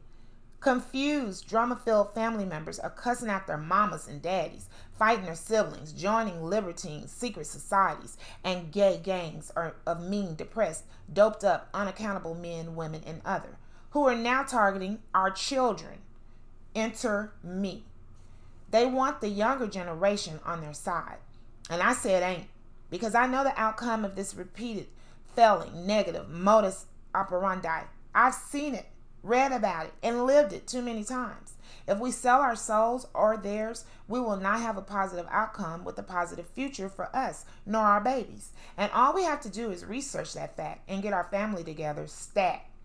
The devil is a lie. Their agenda is not only sinful, but it is also full of abominations. And if you believe in word and have walked the path at all, you know it leaves behind curses that fall on our future offspring's head. The LGBTQT agenda is one of the most dangerous agendas targeted towards our family's survival, growth, and mental, spiritual, and physical health. A non-nuclear family can never be a healthy, thriving family because they can't produce a healthy, thriving family without the original blueprint, i.e., a couple using one male semen, one female's egg per the Creator. Therefore, hard-head, stiff-necked, brainwashed folks will have to pay for syringes, petri dishes, frozen science, or surrogates, then rely on and accept the opposite of the Creator's blueprint, the old world satanic pagan agenda. The agenda with curses and consequences of physical ailments, defects, disorders, diseases, including mental illness and early death to follow. I have the statistics, and so do pagans in charge, but they want us to remain tight-lipped, or they will label us insensitive homophobes. They will have the family that we love and care about and simply want healthy and thriving and blessed, wishing death on us, actually hating us as Satan designed. I've noticed that the two political groups who keep us divided have chosen the liberal Democrats to push their LGBTQ side of the agenda. And on the flip side, the conservatives believe in the nuclear family, but many conservatives are filled with racial hatred and want us to remain in subservient positions, also known as enslaved to their system. If you put both sides together, you can clearly see the old world order / new world order planned agendas coming into fruition again. You will also see that both sides are ruled and ran by leprous pale pagans and their sellout minions, whose overall goal is to brainwash us into all types of sins and abominations like war, death, violence, sexual debauchery, drugs, and alcohol. Anything to destroy the beauty and enjoyment bestowed upon us if we stay on path, just as the above word of mouth and testimonies warned us of. I've shown their trickery concerning occult, war, death, violence, sexual debauchery, drugs, and alcohol, etc. But let's break their entire agenda down further, fam. I found out why we're consistently being targeted. I found out who is behind these agendas to take us out. Whether it's the Euro People's Party, blue, versus the Party of Euro Socialists, red, or the Liberal Democrats, blue, versus the conservative Republicans, red, they all are fighting to keep their position to overrule us. The chosen tribes, the left wing and the right wing, belong to the same bird. Where's the lie? I also found out who, what, and why it matters when avoiding the setup. I'll go down the list of the tricks up their sleeves. Number 1, where do all of the weapons come from? Who manufactures them? Number 1 in line, Lockheed Martin, $41 billion revenue.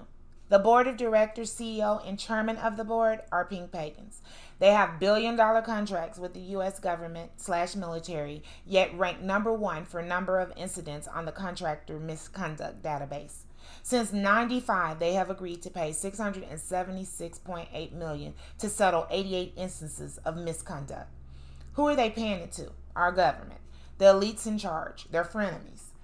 These weapons are used for one thing, to kill. We can justify having them and using them until the cows come home, but they are used for wars. Whether it's a war against another country or a street war, we are killing one another but crying and carrying on when someone kills our loved one. I then have the breakdown and the statistics of Lockheed Martin Corporation, who is number 1 in line, and a breakdown of what they make and other information inside this pack about them.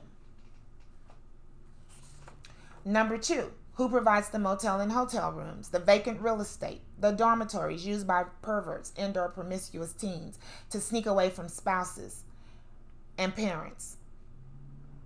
Some places are used for sex trafficking, lots of sex trafficking. I have articles and cases out of the elbows that prove that. The The National Human Trafficking Resource Center is one of the many groups that provide statistics when the public begins sniffing around. Anyways, Wyndham Worldwide Corp has a 1.89, give or take a billion dollar revenue. And let me point out that Trammell Crow, one of the largest real estate businesses in history, decided to acquire as many hotels as humanly possible under the Wyndham Hotel brand. As of today, it looks as if the CEO is Michael D. Brown, a pale pagan. I want to be very clear. I'm not saying these groups of owners have ulterior motives. I'm simply saying that I know hotels and motels are used for secret rendezvous and other down low sexual encounters. Plus, I have many cases where prostitution and sex trafficking is also afoot. As I've said many times, I have researched hundreds, maybe thousands of cases that include real estate and motels and hotels that were used in trafficking. But the biggest case was the Pizzagate debacle, when the pedo codes were allegedly found that told what type of children were being trafficked and where adults could meet up to rape them. Empty houses and apartments were allegedly being used, not to mention the motels and hotels like the one where Madeline McCann came up missing, and the two men that were suspects looked like the two Podesta brothers who were allegedly wrapped up in pedophilia per Pizzagate. The research done was on the internet, and they slowly chipped away at it and threatened people with lawsuits and death until it was but a memory. But I've got the breakdown of the research. I saw the Podesta brothers' art interests and their connections to Marina and her spirit eating, i.e. eating humans, especially children. I saw the politicians and entertainers and how they had ties to the dark underground. Both parties played into the accusations, but the Democrats were named more so than the Republicans. Black famous Democrats, indoor entertainers like Oprah, Jay-Z, B, Obama.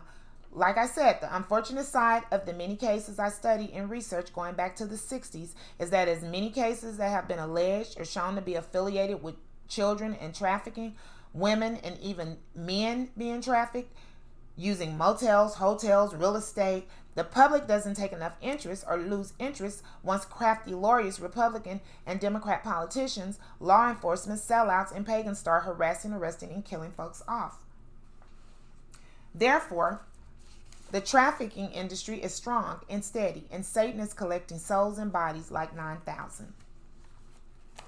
And this is the information about Wyndham Worldwide Corp, how long they've been in business. It also tells inside their revenue, how much they're making. Number 3 includes the major players behind the whys, wheres, and whos. Whenever I dissect sexual debauchery, I ask, who makes the sex toys? Who runs the sex industry? Though these people are harder to pin down, the sex industry is supposed to be between a $4 to $10 billion revenue business in the U.S. alone.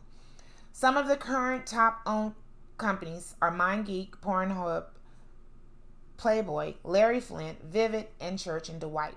And I don't need to point out that those owners are all pink pagans. There's many avenues to the sex industry, which means a lot of money will be traded under the table with no paper trail. You got your prostitution / trafficking, movies, magazines, pornography, sex clubs, toys, etc. And again, white men and women own every avenue of the entire industry that black and brown men and women help to thrive. This is very thick, and it just has all the breakdown and information of the different sex industries.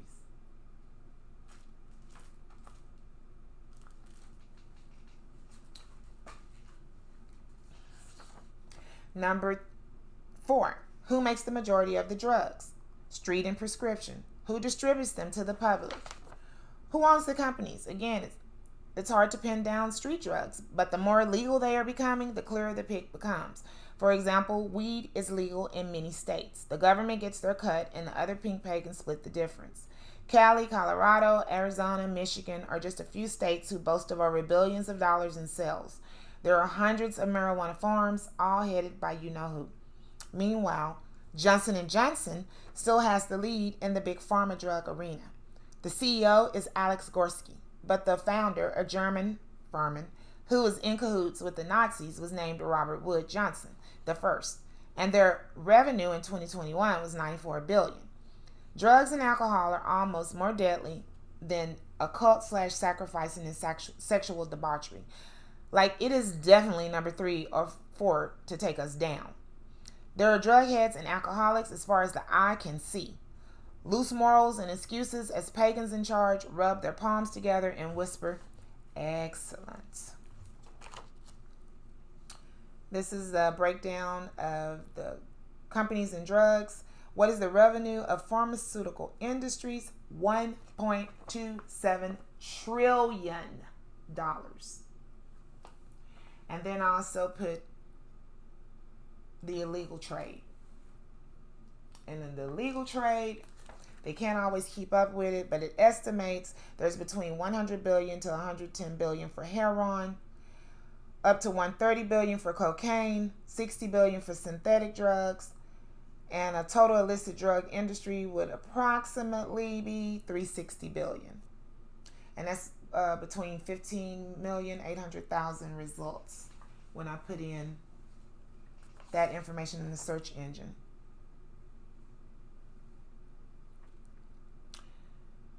Number 5, who's responsible for mowing down all the land and trees and flowers and polluting our fresh water sources while poisoning us and building concrete jungles on top of beautiful land? Who's killing the wildlife while warring or lowball purchasing up all of our land? Bechtel, I'm sure that's not how you pronounce it, is in the lead in the U.S. at 21.8 billion, with the CEO being Brendan Bechtel. Maybe it's Bechtel.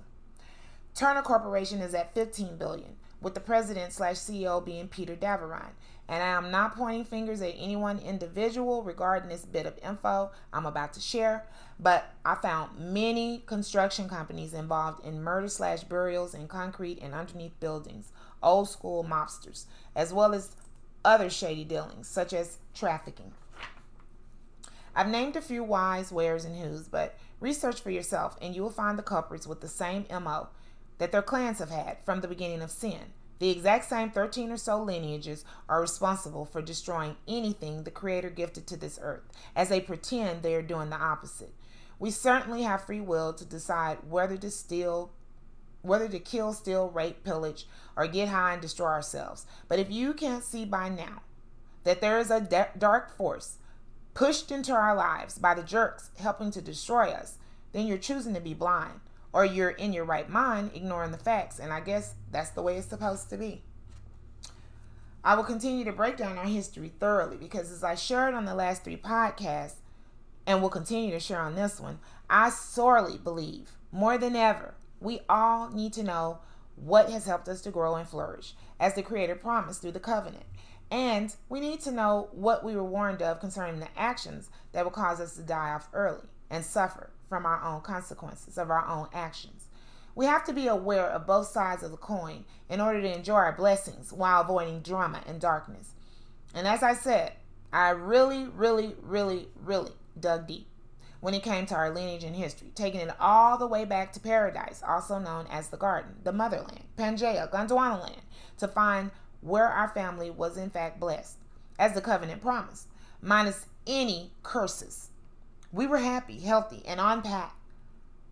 There were no wars, no violence, crime, filth, diseases, or darkness, just as word of mouth from our ancestors assured us, as long as we avoided sins and abominations. That's the key phrase. They avoided sins and abominations completely, and they avoided any species bringing that noise. Brown-skinned, blessed, and beautiful men, women, and children, equaling the Creator's design, did exist.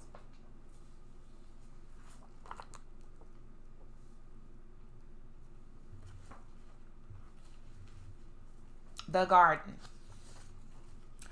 I have a lot of info about the garden, and it matters that I include it because it puts our picture into perspective regarding our past/beginning, our present/middle, and our future/end.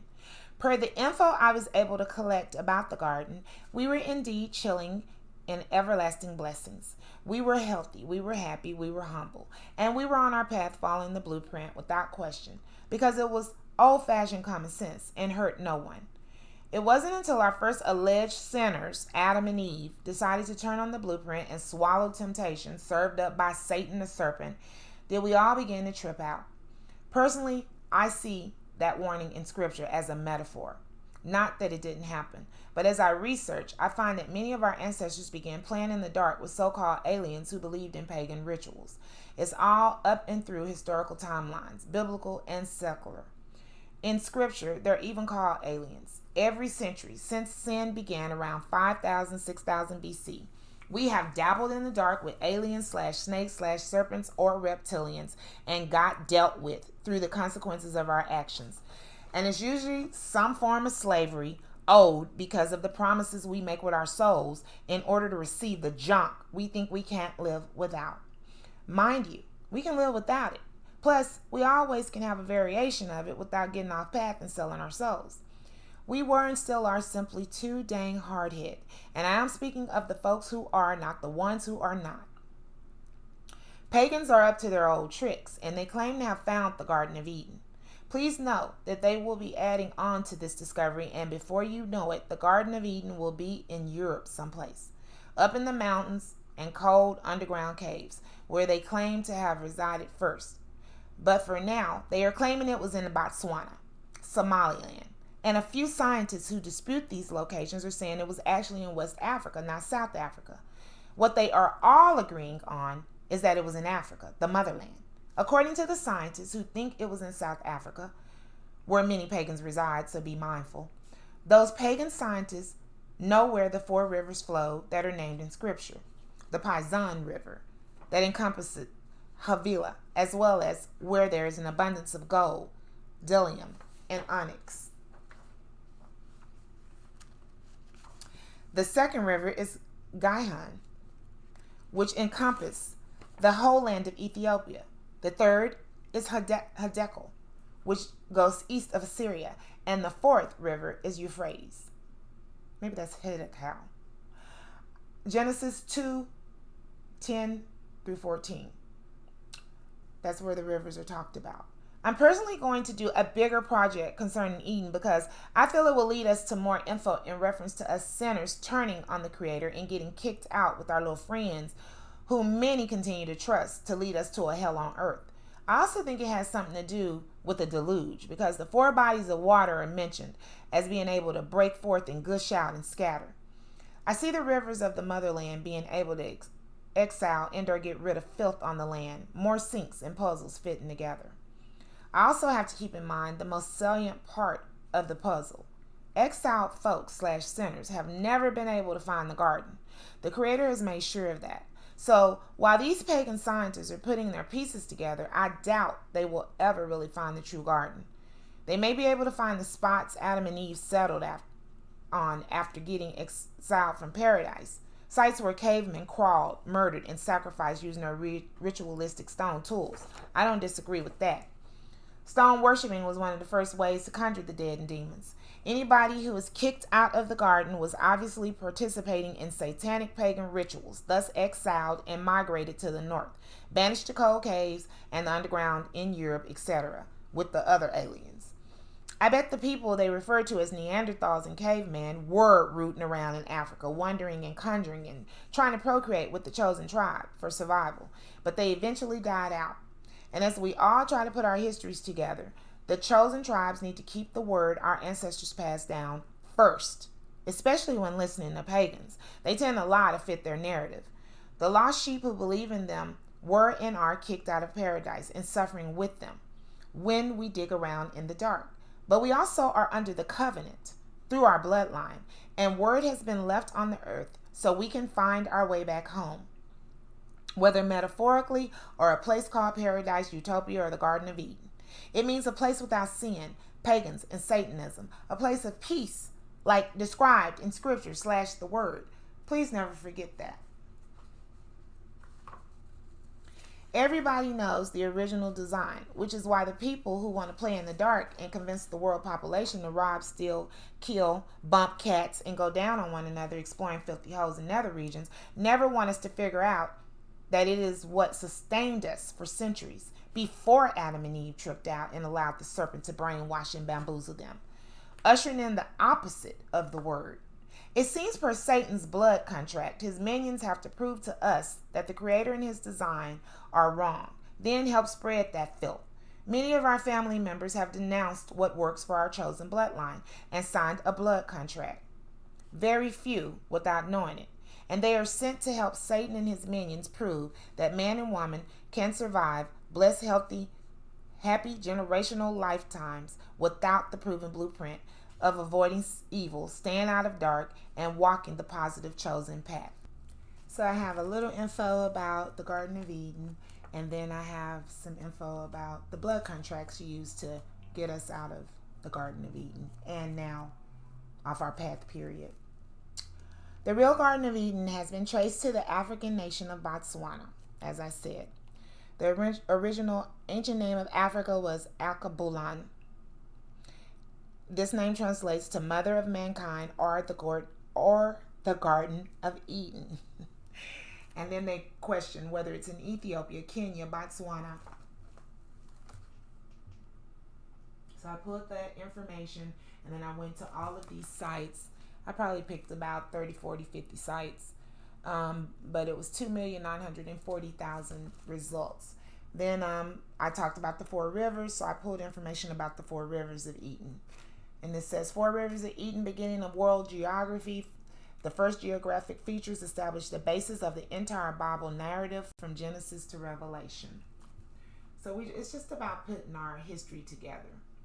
All of this stuff connects like a puzzle when I start pulling it and putting it together. Then I have the real Garden of Eden, where all humans originated 200,000 years ago. They now know this, huh? It's finally found in Botswana, and that's all the information in between about it that I pulled. That's the article. And then the birthplace of humanity. Scientists have identified the real Garden of Eden, where humans first walked the earth. They believe our ancestral homeland lies to the south of the Zambezi River in northern Botswana. So while they're at least telling the truth about it being in the motherland, we need to snap our landmass back together. That's the 7 continents they've ripped apart, and see where we started and why we've ended up where we're at. Revealed how wobble in the Earth's axis. There's the wobble in the Earth's axis, or how they palm it into Earth, or how we all of a sudden our gene pool changed. How wobble in the Earth's axis 130,000 years ago allowed early humans to leave the Garden of Eden in Botswana, where all our ancestors could have originated. And they did put could, because they know darn well there's some of them in that clan that don't have black blood in them, that doesn't have original blood in them, that doesn't have the Creator's bloodline in them. So we have to figure out where they came from and who they are and why they're consistently going against the Creator and us. Researchers from Sydney University studied DNA of more than 1,000 Africans. They could trace maternal genes back to common ancestors in Botswana. To me, that hints off that our maternal mothers probably more than likely procreated with their paternal clan firstly, because there's some information about their paternal clan as far as that KTLIG gene and all of that. They say that it's more male lineage than female. So I think they needed black women, African women, whatever you want to call us. They needed the chosen bloodline female to procreate with, to carry their seed. And that's all they're coming for nowadays. That's why our men are consistently being left behind. And black women should be ashamed of themselves for leaving them behind. Those are our men, and we need to be taking care of them. Their theory fits with evidence for abundant wetlands near the Zambezi River. They said people lived in the prehistoric, this is going to be fun, Magadigati Okavango wetland. A gigantic lake had been there in the past, but broke apart and dried up over time. That, again, reminds me, when I hear all of this type of information, I know you can't see that good. It's going to be on my timeline. On my website. And I'm going to make a timeline. When I hear all this type of information about wetlands and gushing forward and breaking free and then drying up, it reminds me of the floods. Garden of Eden found in Somaliland and photographed. So there's some information in there about them thinking that it's in Somaliland. And all of this is on the internet.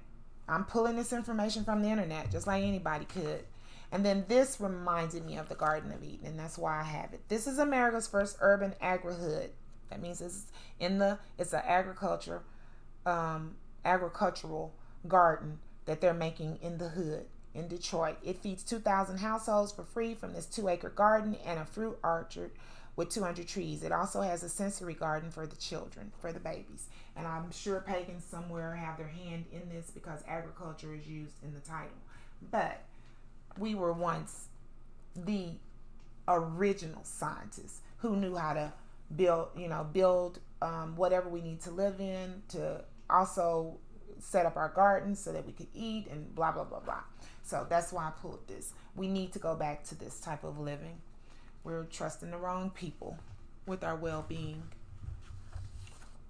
Next are the contracts. And let's see here. Material junk and blood contracts are necessary elixirs for the clan who goes against the creator's blueprint. They are needed to psychologically mind screw us into thinking we are indebted to the dark. The quasi reality I've come to accept is when we play in the dark and buy into evil, there seems to be a hierarchy and agenda that is followed. In other words, once we sign on the dotted line, spit gets real. It's no longer a game. Folks have lost their lives playing with devils, which is why I remain in the light. I have unwittingly signed my name to some of their blood contracts in the past. Certain job applications, my first swear-in into the military, which I backed right on out of, the form that they use for abortions. Yes, I was stupid enough to think I was only carrying a little seed that meant nothing versus my seed that meant everything. But I did all of that as a wild, dumb, full of you-know-what young adult. I truly did not know any better, and I believe that is the only reason the Creator forgave me when I repented. He, that's the pronoun I use, and I'm sticking to it, he knew I no longer intended to ever go back that route because he is all-knowing. I can only pray that... Hold on for me. That the people and info I found regarding blood contracts are as stupid as I was in my late teens and early 20s. I have a few examples of what to avoid, but please research blood contracts for yourself. There is a lot of info out here for the taking. So I have a few examples, like I said. Hold on. I'll put that there. This is the first one that you can sell your soul, according to them, for $36,666,066. You can get that on eBay. A contract of servitude. And this person was Hector Salamanca. On this 5th day of the 3rd month in the 32 year of your life, you're presented with this contract, which, if signed, grants great power for your service under cosmic law. Yada, yada, yada. I don't want to be reading stupid demonic contracts, but they say that people have signed them. You know, it's comparable to the contract signed in entertainment and stuff, and I talk about that. This one, you can sell your soul. Hereby agree to sell my one, blah, blah, blah, price asked. You're signing the contract, and they're asking for a check, and then they have you send it to Satan. Then there's another one, that's a soul bill of sale. The writing is smaller, but 666 is on it, and the writing can be bigger. I just didn't make it bigger. Soul contract for the devil's office. All of these I pulled off the internet. They're templates to sell your soul. So obviously people are doing it, or they wouldn't be there. These contracts, you can sell your soul as a child. They're on a lot of the games. So I pulled one where you can see where it's a contract with the devil. It says, welcome to the world where mysticism and reality, past and present, good and evil, are united in a single whole. And many children try to sell their souls. I talk about that. This tells them how you sell it on the back, how to sell your soul.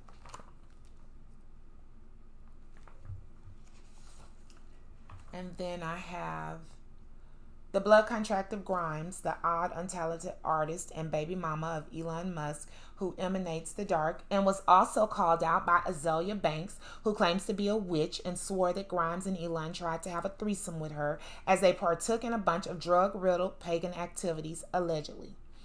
After Azealia accused Grimes and Elon, neither sued her nor did she take it back. Similar to when she said Russell Crowe spit on her, choked her, called her the N-word, and kicked her out of his party, as RZA of the Wu-Tang Clan and other folks watched. RZA later on confirmed that it was true on the Breakfast Club, yet Russell was never held accountable. I am certain it is because Azealia is a black woman and a witch with no hedge of protection. That's the downfall with worshiping evil. There's never anyone there to catch you when you fall, and you will fall. It's simply a matter of time.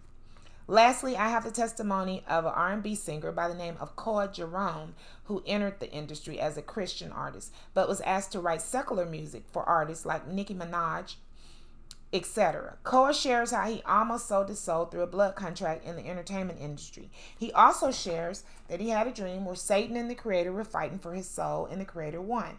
I can relate because when I had an operation back in the day, I found myself in a dark place, and I actually watched the Creator and Satan fight for my soul. I put that on everything.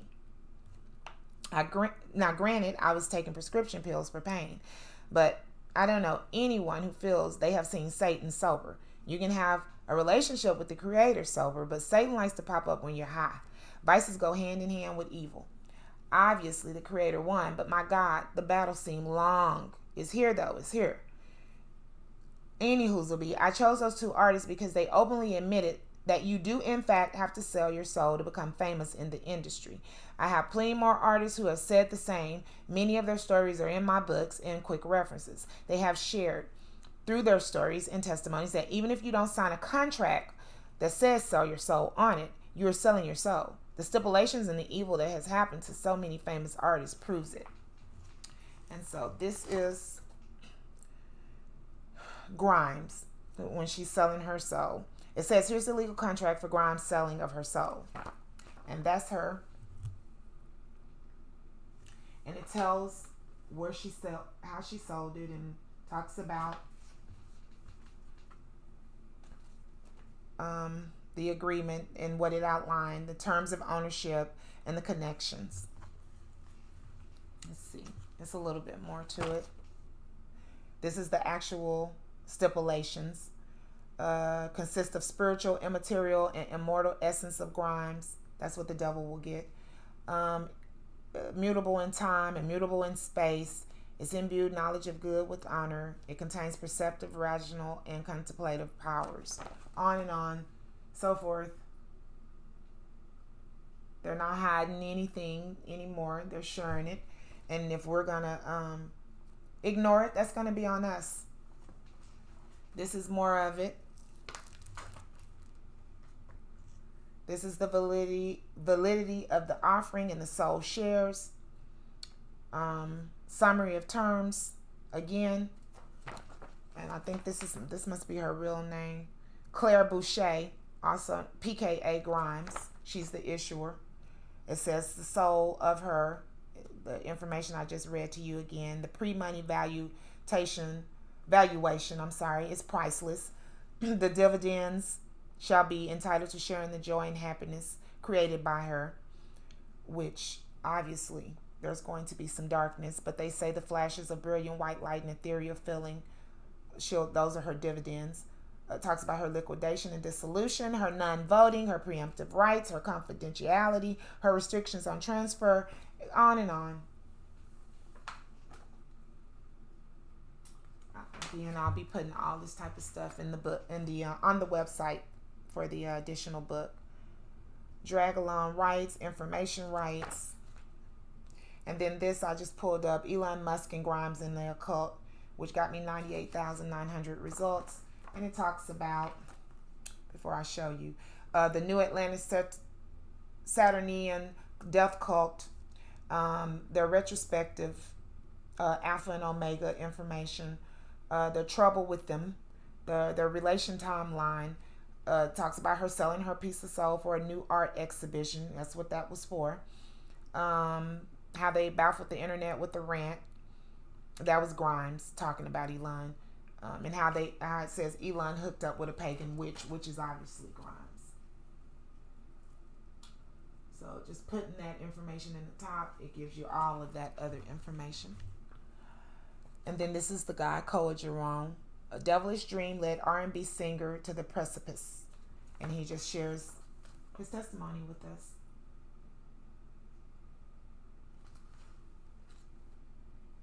He said he broke away and married his longtime girlfriend once he got out the industry, where he was writing for Nicki and other artists.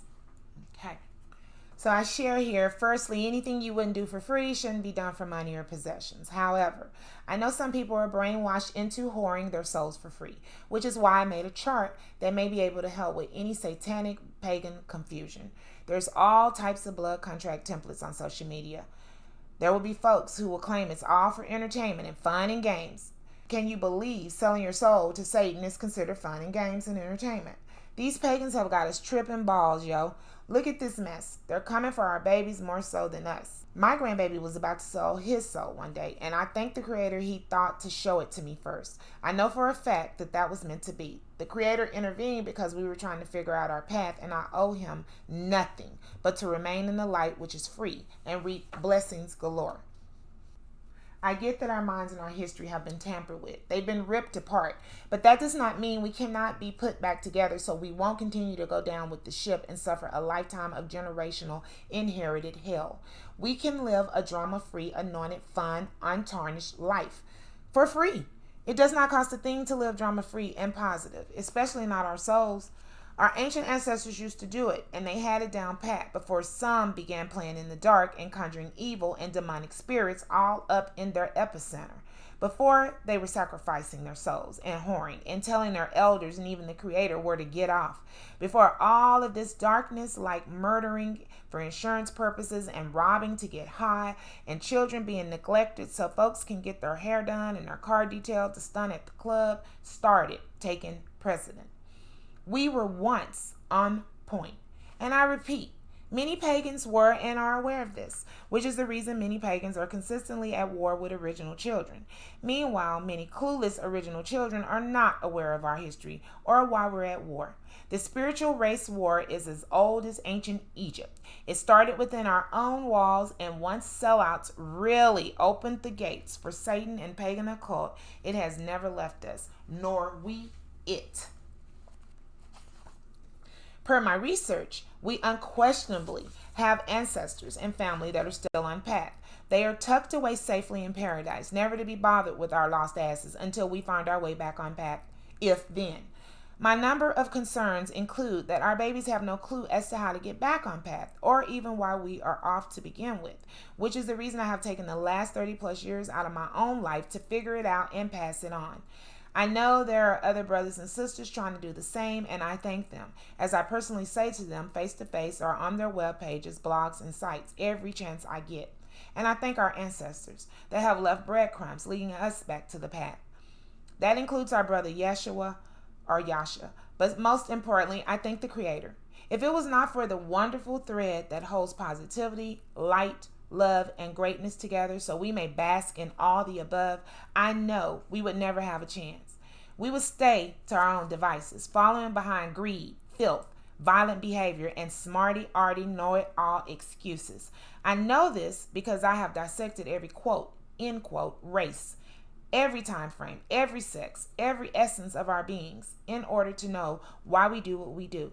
I am not licensed. I am not accredited through any Ivy League school, but I am a child of the Creator who has researched and studied her fingers to the bones. And that is really all we need to do to figure out our path on earth we've been blessed to live upon. Quick disclaimer. As I've also said many times, I ain't arguing and going back and forth with one person unless I truly want to. These are the receipts. If you disagree, have yours ready. Shall I proceed? Yes, indeed.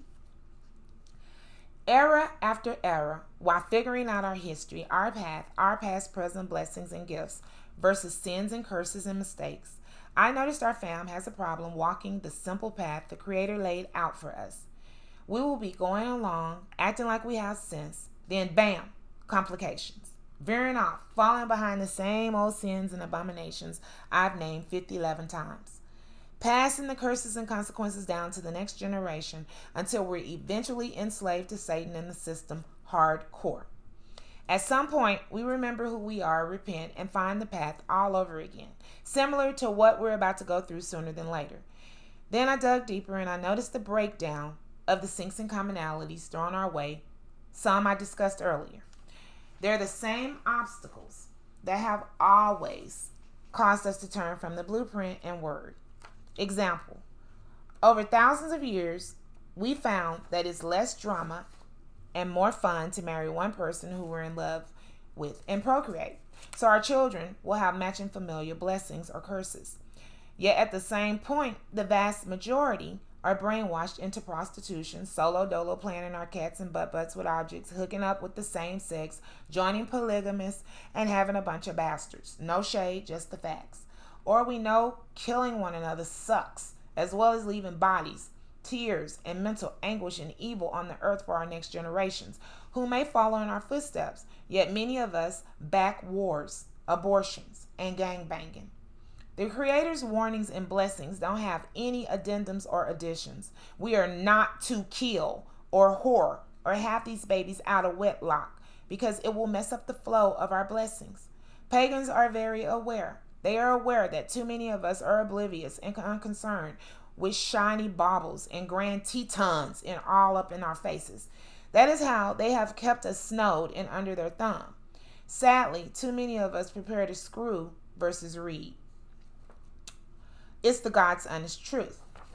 The greatest majority of our newer generation's attention spans were targeted purposely, which is why they have ADHD and multiple personalities and need medication. If current events don't fall in line with what they are involved in the moment, they more than likely will not get any attention from our children. Most of our babies ain't studying nothing that don't have to do with artificial intelligence, sports, music, and makeup. Sex, drugs, and alcohol are climbing the charts quickly thanks to the agenda. Of course, I'm speaking of the greatest majority, not all babies. The ones who are turning on the Creator in us daily, talking smack all the time, calling us Annies and old heads. I can't stand social media most of the time for that reason alone. They are rude as heck. Then they block you if you try and tell them right. It would be funny if I didn't know they will suffer for disrespecting elders. It's written in stone, and many of our disrespectful family members have lived to talk about it, while some did not. On the other hand, social media comes in handy. I can see our glow-ups as well as our deterioration. And since pagans have made contracts with Satan, just as their ancestors did to spill the beans, they are putting some of the truths out here, hoping our children don't know our authentic history, nor pagans. If we don't figure out what they are doing and how they are doing it, they will claim they were in their legal made-up rights to fleece us and enslave us again.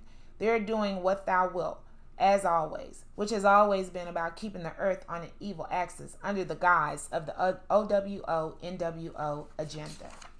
The beginning, also known as the past. Any time before 6,000, 5,000 BC. What a time to be alive. Our ancestors were blessed because our ancestors were using the blueprint. We don't barely know anything about the timeline when we were on path and being completely blessed. It was like Wakanda, but without the wars and fighting, allegedly. It's really simple to get back to this type of blessed living.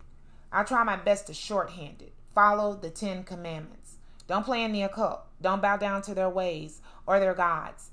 Follow the blueprint of respecting our Creator's warnings, respecting the life we're given, respecting our elders who know more than we could ever know, respecting one another by not stealing from each other or killing each other or lying to one another or being jealous of one another. Use the free of charge blueprint the Creator and our ancestors passed down to us. Because when we don't, the following timeline I'm about to share can and will happen. I have nothing but receipts to prove what I'm talking about. Trans-Saharan slavery was allegedly our first bout with sins, abominations, and curses. Ironically, it was also pagans' first jaunt into Africa. High capping, talking about they come in peace. Dang snakes in the garden. This is another short timeline, long for some, short to me, where I talk about what happened to us before we were cursed and after. So I'm just going to leave it here.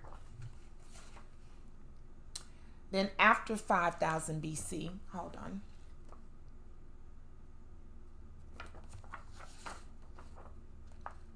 The poop hit the fan. And there just isn't a way to shorthand how much we went against the Creator and the blueprint, thus ourselves.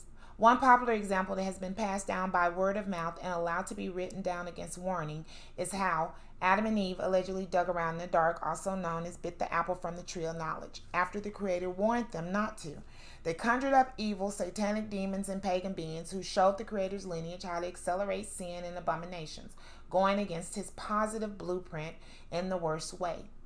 They cursed future lineages who also learned of all the evil things to do, like murdering and sacrificing through warring and crime, incest and pedophilia, whoring, being gay, lesbian, and trans, indulging in orgies and polygamy, bestiality, abusing drugs and alcohol. They switched everything around and made it look as if it was fun and acceptable to lie, steal, kill, be jealous, disrespect one another, etc., usually selling it in the form of entertainment through fraternities, sororities, sometimes disguised as clubs and gangs, who were employed and taught through pagan-led government agencies, education, and religion. During this BC period, many of our ancestors were enslaved throughout ancient times. Biblical times are included, but one period that pagans love to brag about is ancient Egypt. So I'm going to use that time frame to cement my points of how and why our ancestors sinned and committed abominations boldly and abundantly, ending up cursed boldly and abundantly. The same occult the Egyptians who sold out used through the ancient secret society memberships and higher education is the occult that Black Greeks think they have the patent on. Frats and sororities and so many more of us are attending pagan-led schools and colleges, which includes HBCUs, being sold the premise that we were the shiznit because of the knowledge, the pyramids, the gold, and the lifestyles our ancestors lived. Allegedly, through secret affiliations, they were living in a blessed Africa, leading to a blessed America. What many are not digging around and figuring out is that the reason pagans are allowing us to only see that angle through their books and teachings is because this was a time frame, 5000 BC, when we were turning from our true blessings and mixing in with them, playing in the occult hard. We say how much we love the Creator, then immediately go against every commandment and ignore every warning about not bowing down to their ways, playing in the dark, disrespecting our elders, lying, stealing, being jealous, cheating, fornicating, being gay, killing, etc. All the way up to 3500 BCs, this was a time frame when we were conjuring the dead, indulging in orgies, looking like and becoming prostitutes. The LGBTQ agenda was being pushed, as well as pedophilia, cause screwing children was not frowned upon, and murder was considered normal. Plus, they were drinking honey beer and smoking opium and the cocoa plant. These jerks were trying to get to the afterlife wealthy, high, and by any means necessary, and their actions are what got many of them and their offspring killed and or enslaved. For the ones who did not become a slave to man, they were a slave to Satan and paid with their soul by some terrible occurrence. Keep in mind, all of the testimonies in the Quran, the Torah, and the Bible were happening around this time. So per word, a great majority of our fam were on their path, but a great majority were also off, conjuring demons, warring, being violent, whoring, disrespecting one another, corrupting children, lying, stealing, being jealous, just like today. And just like then and today, there is no way folks won't pay for pushing the satanic, pagan, occult filth that they are pushing against the grain. When we go against our own automatic blessed setup in order to kill, whore, become addicts to greed, sex, drugs, alcohol, etc., there are consequences to facing that dark life. Whether you are the master or the enslaved apprentice, you will suffer playing by satanic rules. And our ancestors always did, as we will if we are selling our souls today. Let's take a look at it. Bondage, also known as questionable slavery, also known as indentured servitude in the form of a maid or butler who usually works for other pagans in exchange for rides to America or wherever, has never been humane in my mind. But when a person actually sells themselves into forced slavery by selling one's birthright or a relative's birthright made into a sexual rag doll, performing hard laborious services for no money or material possessions, is a whole nother Ricky Lake show. And poop gets evil, dark, and bloody. That has always been our downfall within the walls of the family. Folks thought it would be cool to punish one another by banishing one another to hardcore labor, even though we are to treat one another as we would want to be treated. Then greedy sellouts took it a step further and began selling the weak-minded. Why wouldn't they? They sold one another for sex or material possessions for centuries, depending on status, and the flesh trade is messy, so of course evil got out of hand. Not one family member has told the truth about it yet. Not one relative from the ancient trans-Saharan slave trade, which included Africans, Asians, Middle Eastern Indians, Arabs, Islamic Muslims, etc. Nor one relative from the Atlantic/transatlantic slave trade, which included our African relatives who were allegedly shipped to dark western parts of stolen Euro lands after being baptized under faux Christianity rituals. Yet per history, many of our elite relatives knew then and know now that they sold their souls and our asses, and we ended up under the curse of slavery. Well, I, of course, am going to tell it, every blasted word and testimony I found.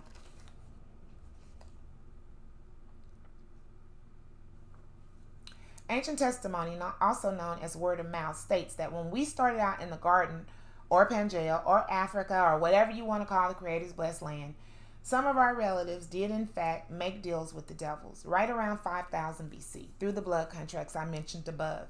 They denounced our birthright, original bloodline and lineage. They opted out of the guaranteed protection connection gifted to the blessed tribes who had a covenant with the Creator when staying on a positive path.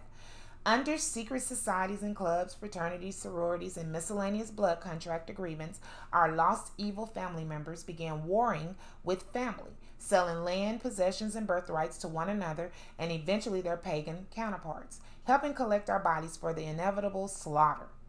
Scripture warns us about it. Cain and Abel, Esau and Jacob, King David, the entire book of the Bible and parts of the Quran tell of how original tribes were following the blueprint/word and the path under the covenant, when without fail, some dark, stiff-necked knucklehead would venture off path and convince others to follow.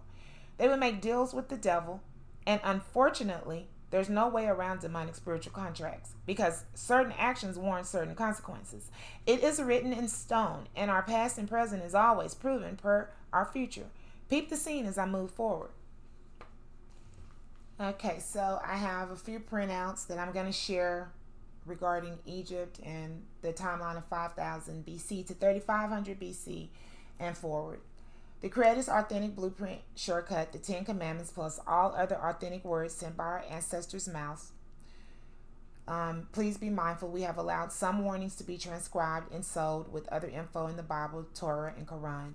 Our ancestral testimonies, our journals, diaries, and bios written by our ancestors, and our references written by our ancestors, versus blood contracts, signed, sealed, delivered, and sold by our souls, an evil verbal or written agreement between two or more parties to sell or receive services of any kind that you know you would not do for free.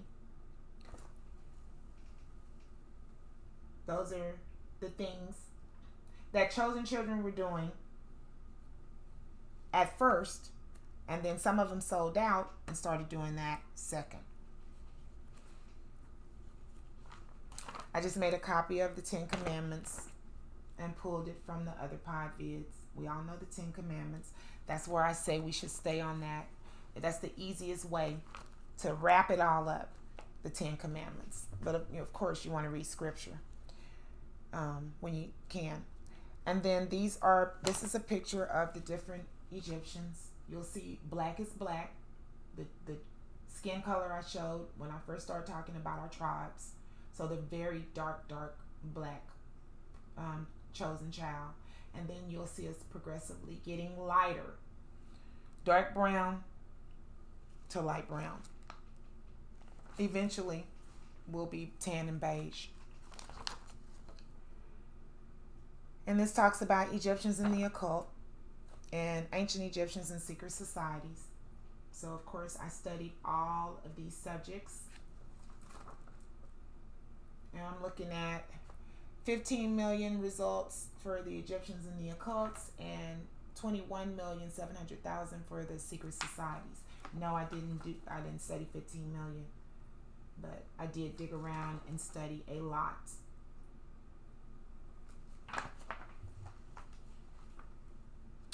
Six secret societies that ancient Egypt has inspired, from Nazis, Freemasons, to hippies and Satanists.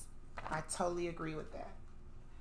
From all the commonalities and syncs that I put together, I most certainly find the same pagan occult embedded in every last one of those subjects that they just named. Nazis, Freemasons, hippies, and Satanists.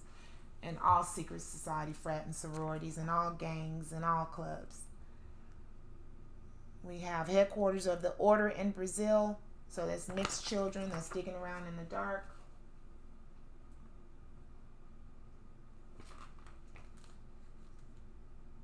And of course they name Catholic Christianity, the Rosicrucians, and other groups that are affiliated with that place that I just showed in Brazil. Speaking of devil-worshipping demon cults, Aleister Crowley claimed that he was contacted by an Egyptian god during his honeymoon in Cairo. He took this to mean that he should leave his wife as a new prophet of his own religion, Thelema, which basically meant justifying an addiction to narcotics, sleeping with as many women and children as possible, all while justifying it through fake Egyptian magical rituals and gods that had never previously existed ever before. And this is their pyramid setup. And I'll put that because I can see that light. You can't even barely tell what it is. I'm just kind of letting you guys see what I studied in order to get to these summations that I put together, and then I'm going to put them on my website. It was complete crap, but he spooked a lot of people with elaborate sacrifices, devil magic, and demon summoning. He died addicted to heroin and dirt poor, but inspired works such as Frankenstein and other seances, devil magic, and witch covenants around England and the U.S. And then they show Freemasons, the G2 architect tool, making 2 pyramids, which all the Freemasons brag about on my page, and they're black.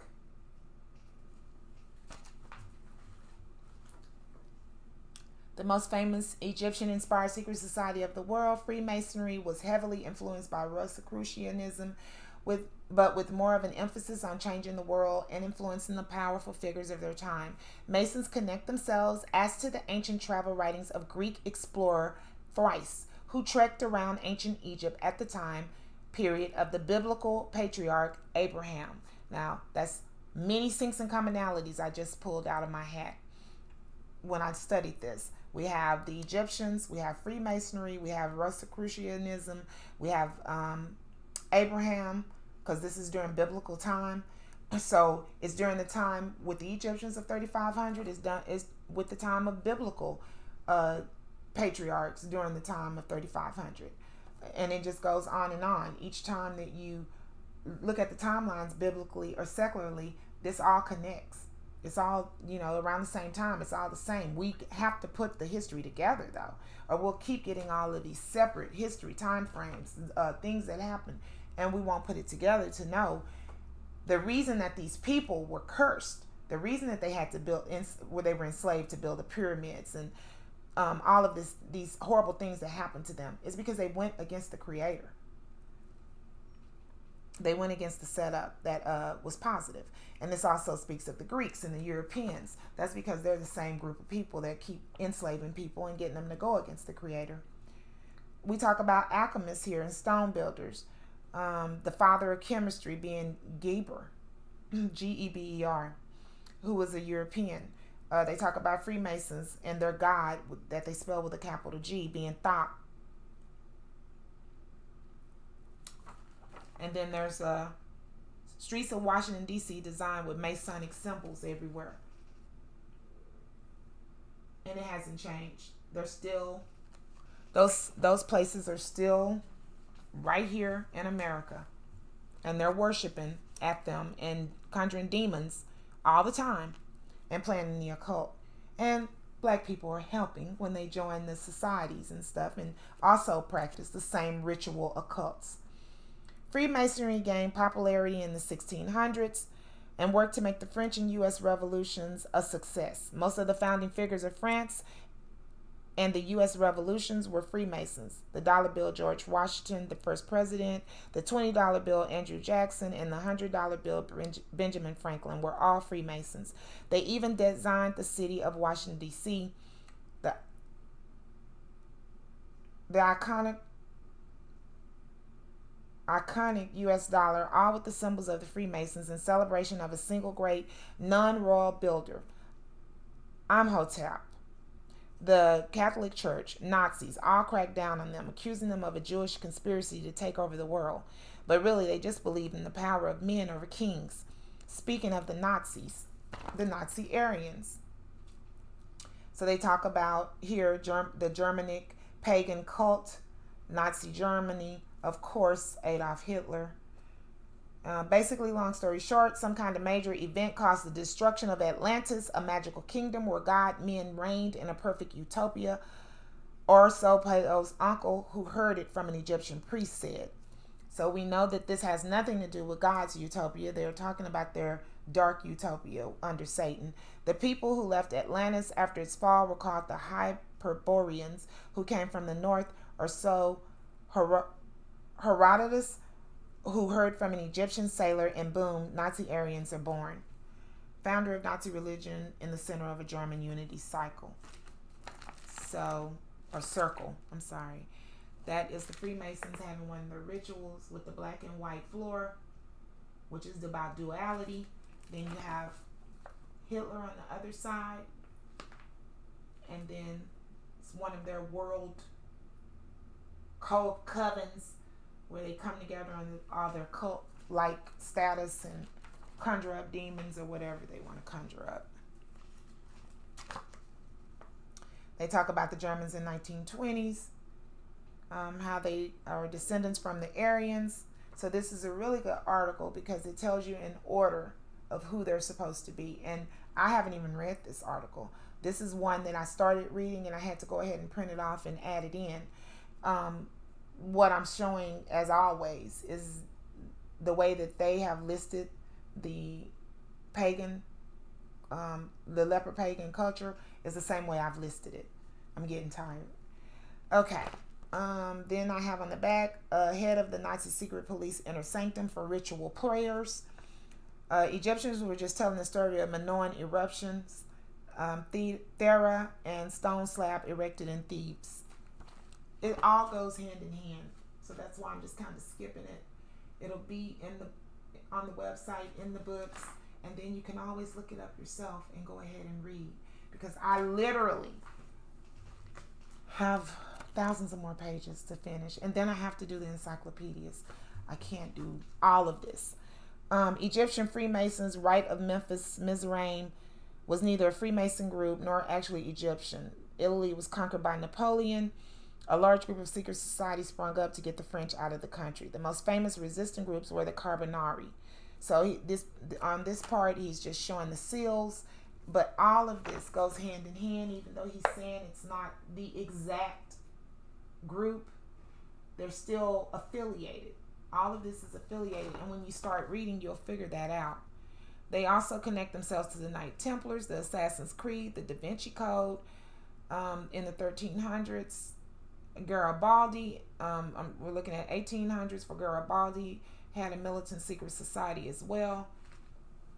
You'll see the same symbolism over and over. The pyramids, the eyes, the stars, the snakes. So they're still all in cahoots. They're talking about the secret societies here. They say you can't ignore the Egyptian conglomerate that has the reputation of being a devil-worshipping secret society cult. And it says Sekem, S-E-K-E-M. It's another Italian nation inspired secret society, I guess. And they say now it's a non-devil worshipping company, which we know that's not true. You name yourself after a devil worshipping company, more than likely you're a devil worshipping company. They talk about the philosophy of Abulish. And then they show how they're denouncing the arrogance of the West, and it's become a hippie commune. But I say it's all hand in hand. I've never found anything that pushes the same agenda, the same name, the same background that isn't in cahoots. That's how you can, put this stuff together quickly. You're either for God or against him. That's the end of that.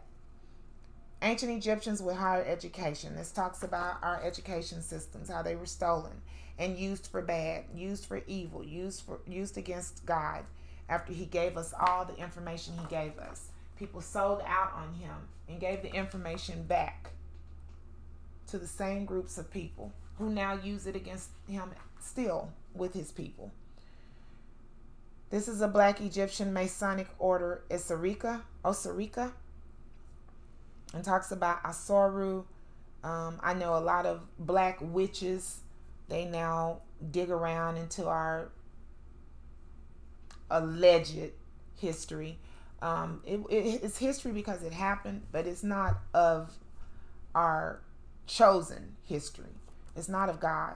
So when they're conjuring these demons and witches and ancestors that dug around in it, again, you're conjuring dark. It goes hand in hand. This one is sexual debauchery that went hand in hand with ancient Egyptians, and also drugs and beer. So it was all the orgies and the gay lifestyle. I mean, it's nothing new. This has been done to death since sin anyway. That's why I say to death. And so, 10 facts about sex in ancient Egypt they didn't teach you on. And they talk about masturbation, the erect phallus, adultery, which was punishable by death, let them tell it, sensuous songs. All of this you can look up. The Egyptian liked porn. And they show you some wall, for those who think, they didn't even have magazines. They had stone. They had ways of doing the same thing they do now. A seductive but crafty woman. Number 7 is the evidence for homosexuality and tenuous. I don't even know what that means. Sex figured in threats and insults in ancient Egypt was 8. 9 is impotence. It was a problem in the absence of Viagra. Stop having sex all the time. And number 10, magic to attract the opposite sex in ancient Egypt. And the last thing I have is, what is the Egyptian Book of the Dead? And of course, that's playing around in the dark. Another one of their religions or whatever they want to call it, where they were going against God.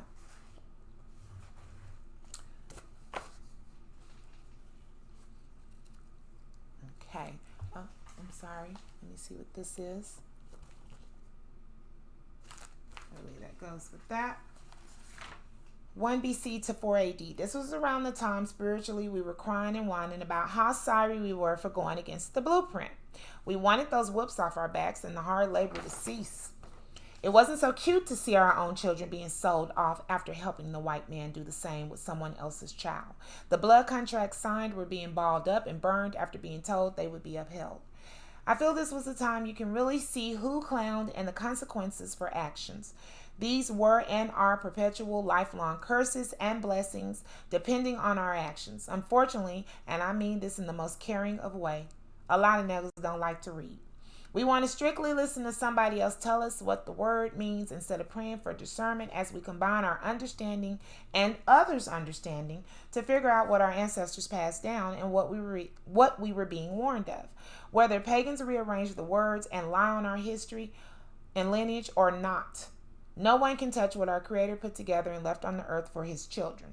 And around the time frame, 1 BC to 4 AD, the Creator sent our brother Yeshua, who some call Yahushua, Yasha, Yahweh, Jesus, Issa, etc. Okay, so hold on for me. Okay, so I have the different names. I'm just going to share again. I shared this on my first podcast, but I'm going to share it again just so we'll know the names that are put out. The Father we have as Ahaya or Ahayai. and that stands for the I am that I am. Exodus 3:14. Then we have the Son, Yasha, Savior. That's in Matthew 21:9, Hosanna. And then the Holy Spirit, Chakamawath, which means wisdom, in Proverbs 8:9:1. So that's that. And I'll put that, like I always say, on my site, on my pods. Then this is the information I had in the first pod. So I'm not going to go all the way back over it, but as I said in the first pod, there are many names out here. This is just some of the names. I right now refer to my brother as my brother because every time I find the name that per our ancestors would apply to him, it's changed. So it goes from Yeshua actually, to Yahshua, and then I have some saying Yasha and some saying Hashua. So I say on this, whether you say Jesus or Yeshua, both God and the devil know who you're referring to, so don't sweat it. And I say pray about it and ask God. What I don't call him, as I said in my first pod, is Christ. That is, in my opinion, paganistic. It comes from pagan lepers, and it is not what our brother was about. He is in line with the Creator and the chosen children. So I have the differences between Jesus and Yahusha is what he's called on here. Christ of death is Jesus. Did away with law is Jesus. Celebrates pagan holidays is Jesus. Teaches mystery of lawlessness is Jesus. And that is not a lie. They do teach us that he died on the crucifix. Christ died on a crucifix for our sins. Therefore, there are no laws. We can ignore the laws and just ask for forgiveness. Whereas Yahusha is the Messiah of life. He teaches to keep the law, all laws that are of the Creator. Celebrates set apart feast, teaches mystery of truth. And then they both have Second Thessalonians. Christ has 2:7-12. Yahusha has Second Thessalonians 2:13. Then I have different names that is more up under the Christian congregations. Emmanuel, which also is under our, for lack of a better word, our tribal congregation. But back to them: King of Kings, Lord of Lords, Messiah, Counselor, Almighty, which we use for our Father, for the Creator, Everlasting Father, because they do call Jesus their Father, Prince of Peace, Redeemer, and Son of God.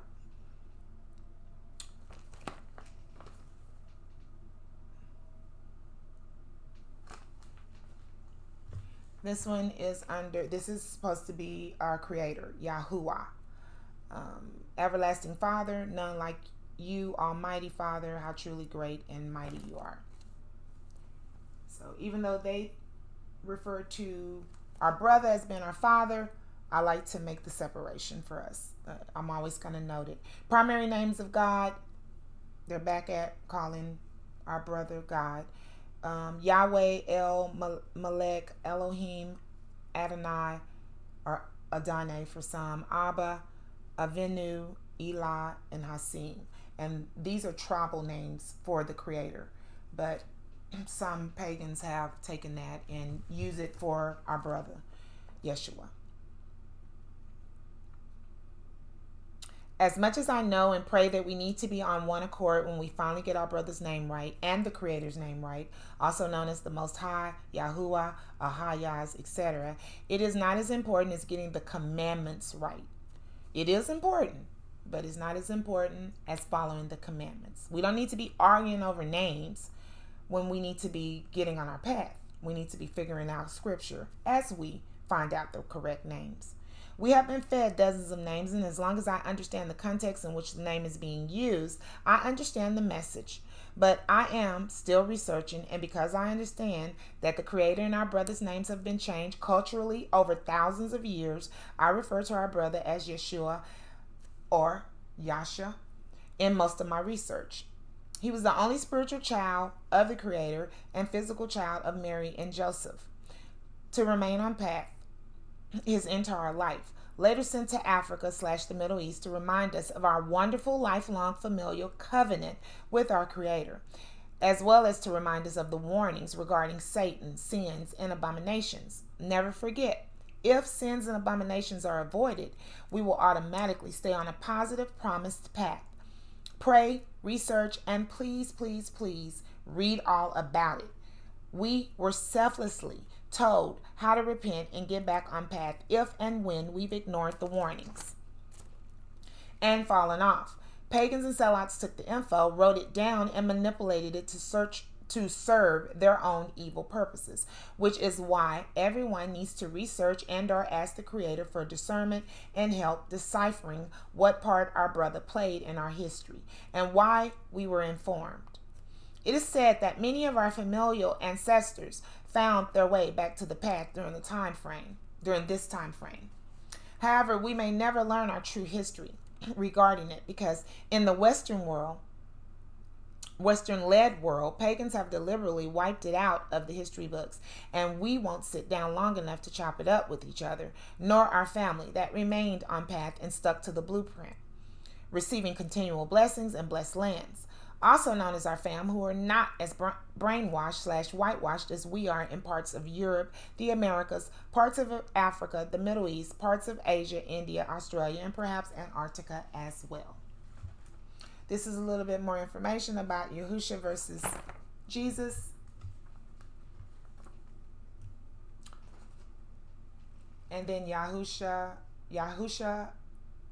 Oh, this one is actually Yeshua versus Yahushua. And I'm going to put all of this because this has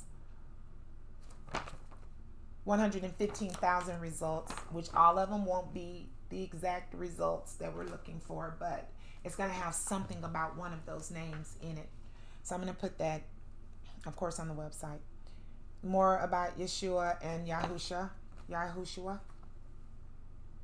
And then another thing that Google does is they'll pull other subjects together at the very end of what you're studying. So it's going to tell you about the meaning in Hebrew, what it means in the Bible, Elohim, or Him for some. So this here is a article about Yeshua versus Yahushua and Yeshua.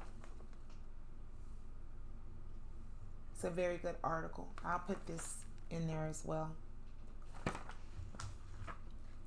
This also goes with the article. This does too. Let's see, it's a 12-page article, so hold on for me. There it is. Okay, then Yahushua is the true name of the Messiah, and he gives information and talks about the secular references. So again, I'm just showing all of the different articles I read and the different things that I pull so that I can kind of get a commonality, a sync as I'm praying, as I'm putting all this together, so it will make sense. If it doesn't make sense, I'm not going to include it. I'm going to leave it out.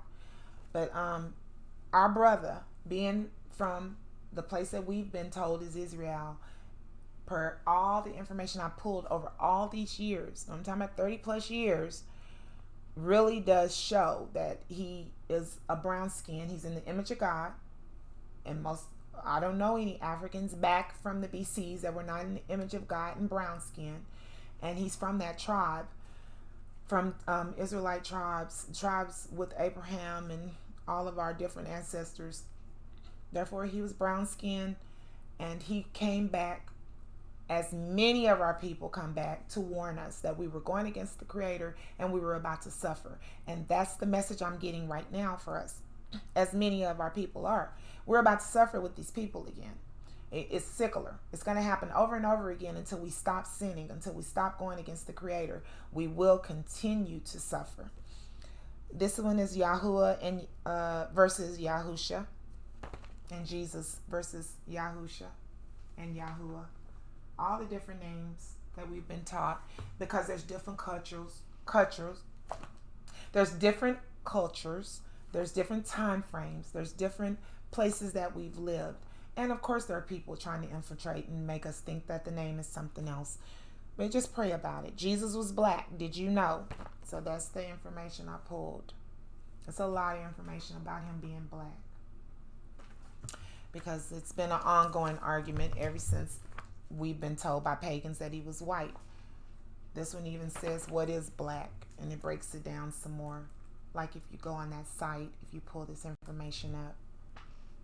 The Islamic views on Jesus' death is something that we need to know about, because we have been told that Muslims do not believe in a lot of the information we believe in, and vice versa. And if you're an original child, no matter what religion you're after, or you're going after, or you're claiming, 9 times out of 10, you've been taught the same information, the same history. So we all need to come together and chop it up. I know many Muslims who do believe in Jesus. They call him Isa, and he's a prophet with them. And the only thing that they kind of disagree with us on is some of us who were following behind Christianity, which is pagan led. We were basically saying Jesus is God, and they don't believe that. They believe Allah is separate from our brother, and I agree with them. There's some other things that are different if you are following behind pagan led Christianity. But once you start reading the Bible for yourself and praying and discerning the truth, asking for the truth through discernment, the pictures become clearer for you of what we all agree on and what we disagree on. I agree with a lot that my Muslim brothers and sisters believe in and agree with. This is more information about the Torah, Tanakh, and the Bible, because there's so much that they have the same exact information in them, and we're not made aware of that because we were purposely dragged away from our ancestors and taught Christianity versus word. Authentic word. This also talks about the Quran and what they say about Jesus Christ. There's the white Jesus, so you already know who's at hand with this. This is the same article. My voice is getting worse, but I'm going to keep going. That's the same article. Was Christ really crucified? And I'm glad they put Christ, because per their story, their Christ was crucified, and that's their story. They should stick to it. It helps us to know what our information passed down from our ancestors by word of mouth really means. And that word of mouth does not say that they found our brother when they came for him. They came for him, they couldn't find him. And then, yes, we're told that God lifted him. Well, however we want to pray about that and see that, that's on us, but he wasn't found. Okay, and then that's just more information about Matthew and Mark. And so let's see where we're at. That's 1 BC, 4 AD. We talk about that. So we go ahead and I move up to 1500 AD to 1900 AD. So I've gone from 5,000, roughly 6,000 to 5,000 BC, up to 3,500 BC. Then I go all the way down to 4 BC to 1 AD, when allegedly, or we can even say 4 AD, when Yeshua supposedly walked the earth and warned us of what we were doing. And now I'm coming up to 1500 AD to 1900 AD. And the reason I'm doing that, and the reason that I went to those separate places, is because that's every timeline, every time that we were enslaved, every time that we went against God, is what they have put in our history. They won't ever include when we were blessed, what we were doing when we were blessed. And I know what we were doing because I dug around in all of the tribes' information. We were following God. We were following those commandments. We were doing what our Creator asked us to do through the 10 Commandments. So we were blessed. But 5,000 to 3,500 BC, 1 BC to 4 AD, and 1500 to 1900 AD, we were enslaved because we were digging around in the dark, playing in the occult, being gay, having orgies, sacrificing children, same old, drinking, smoking. That means that right now we're on deck. It's 2020. We're on deck. We're doing the same exact thing we did in those 3 time frames I gave you. So we could quite possibly be enslaved soon. Many of us were back enslaved to Satanism, paganism, and selling out through the same blood contracts from the past. This is the time frame of the missionaries that came in peace and the famous Atlantic/transatlantic slave trade versus the trans-Saharan slave trade. So we had two slave trades. I have information showing the missionaries that I've discussed before, and this is just the same old game that pagan lepers play every time. I'm not saying all missionaries are up to no good. I'm saying the greatest majority have infiltrated our lands and helped colonialize us and then taken over. They enslave us every time and take over. So that's in the history books. It's in their history books. That's why they're trying to kick it out of the school system. It tells who they are. It tells what they're doing. We need to read. We need to put our story together. Early Christian missionaries. We have Alapin in China, Apollos, Augustine Canterbury in England, St. Boniface from the Germans, Columba through Scotland, and David Basra in India. First missionaries in the New World. And that's what I did. I pulled the first ones. Went all the way back. I tried to go back to the BCs, but I pretty much know their story. It's the same story as the ADs. We just need to be aware of that. Then it broke down even further and started talking about the missionaries in the Middle East, Gentiles who are missionaries, the ones in Hawaii. It gives us all types of information about the different Jewish missionaries, Christian missionaries, whatever it is. And I had 8,840,000 results from that. What is a Christian missionary? And I have Christians and missionary in the search engine, first and foremost, at 74 million results. And then it tells me just some of the searches that I studied. What is Christian missionary? It talks about the different ones, what they're in Africa, normally in Africa doing, and then the other continents and countries involved. I'm just trying to hurry up and go through this because I have so much more. Timeline regarding missions and missionaries and their takeover. We had the apostolic age, the early Christianity age, the era of the 7 ecumenical councils, the Middle Ages, the 1000 to 1499s AD, 1500s to 1600s, 1600s to 1699, 1700s to 1799, 1800s to 1849, 1850 to 1899, 1900s to 1949, the 1950s to the 1999s, and then the 2000s to present. And it tells all of their work with Christianity. I would imagine at some point, we're going to take all this off of the internet. I can go back now and look for certain things that I actually copied. I can't find them anywhere.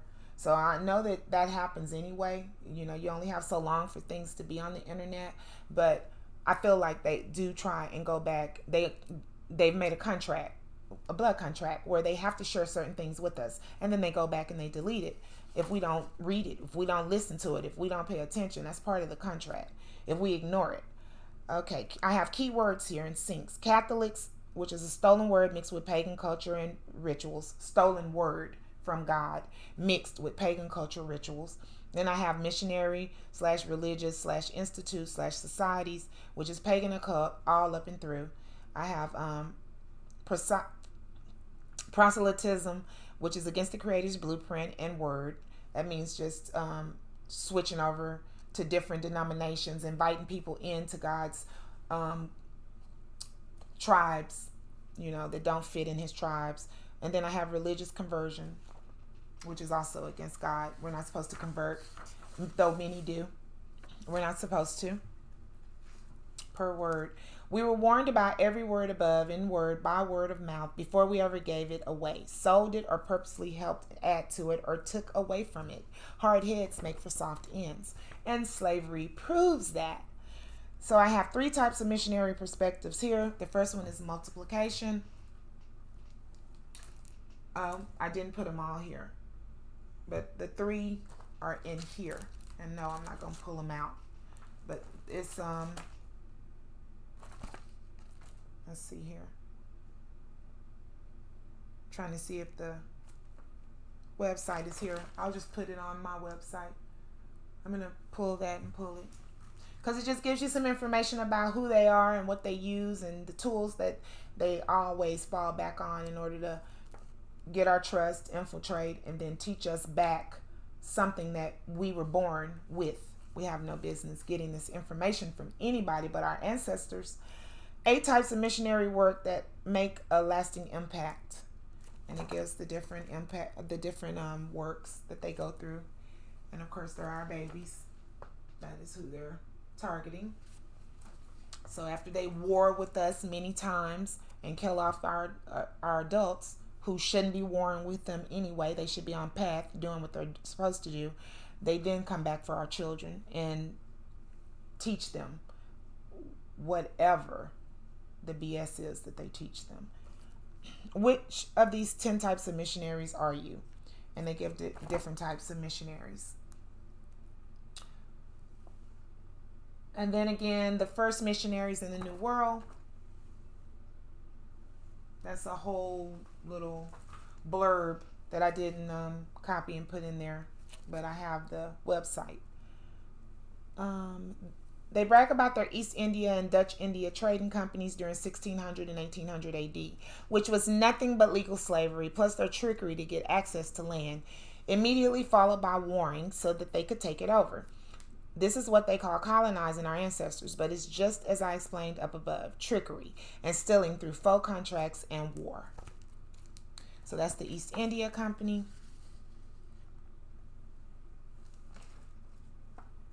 Just so happens to be around when slavery was large and in charge. That's why I know it goes hand in hand. And then the Dutch East India Company. And I believe this one was started around 1594 to 1602, according to them. Those are the 2 companies where they would come into our land and use our people to pick whatever it is that they wanted, whatever commodity it is, gold, spices. Normally once it's in America, we're talking about cotton, things like that. Bottom line, the chosen tribes and their offspring with lepers have sold our souls into perpetuity, and most still don't get it, babe. The gotcha for me was finding out that the same folks in our tribes that brought and bring all of the dark chaos and evil confusion and outright greed into our families are also the ones that were and are more apt to assist with selling our souls and our bodies, then lie about it. I studied different tribes, but I will only focus on a few so that we won't go in even further than I've already gone down the rabbit hole.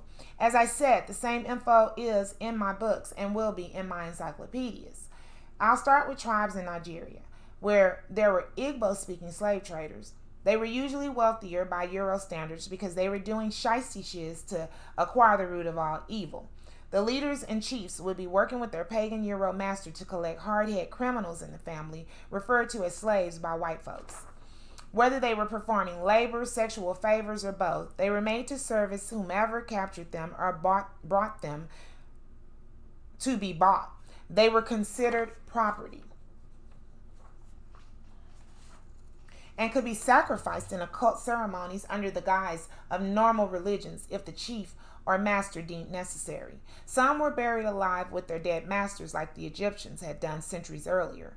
Once the demand of slaves spiked, the transatlantic slave trade was born. People were selling off family members, and many family members began selling off themselves. They thought pagans were civilized and were going to hire them and allow them to labor comfortably in exchange for trips, housing, food, and material possessions, as their family members had allegedly done in ancient Africa. But our history had been wiped out and replaced with lies from ancient times as well. And just as those ancestors found out too late, once the blood contracts are signed, it's an entirely different ball game.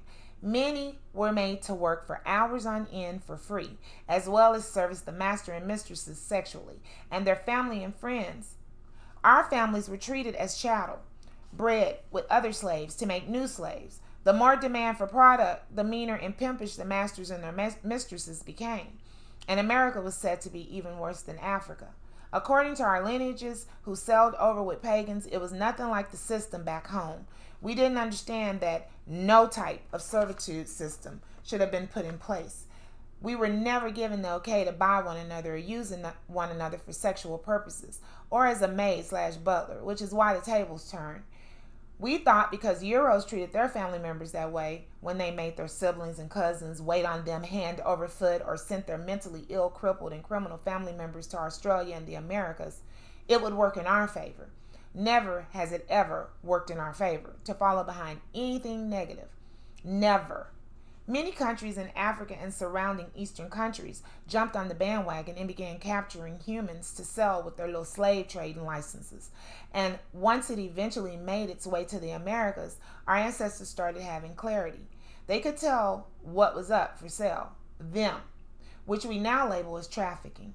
The overseers and slaves brought their dirty, dark habits with them, spreading ways to insert and mesh in pagan occult rituals, every which way. Do you guys realize how different the religion pagans have tagged as Christianity is different than the true, authentic, ancestral word of mouth passed down to our Creator's bloodline lineage? I'm not talking about any occult like dead ancestral or animism worship. I've broken down our true religion that worked in my books and references. However, what I didn't elaborate on is how serious they are regarding their Trinity, who they refer to as the Godhead, also known as Jesus Christ and the Holy Ghost, all wrapped up in one. They allege we're basically given permission to sin because Christ was sacrificed on the cross and shed blood for that very reason. So, the Old Testament is replaced by the New Testament, i.e., homosexuality is okay because it's love.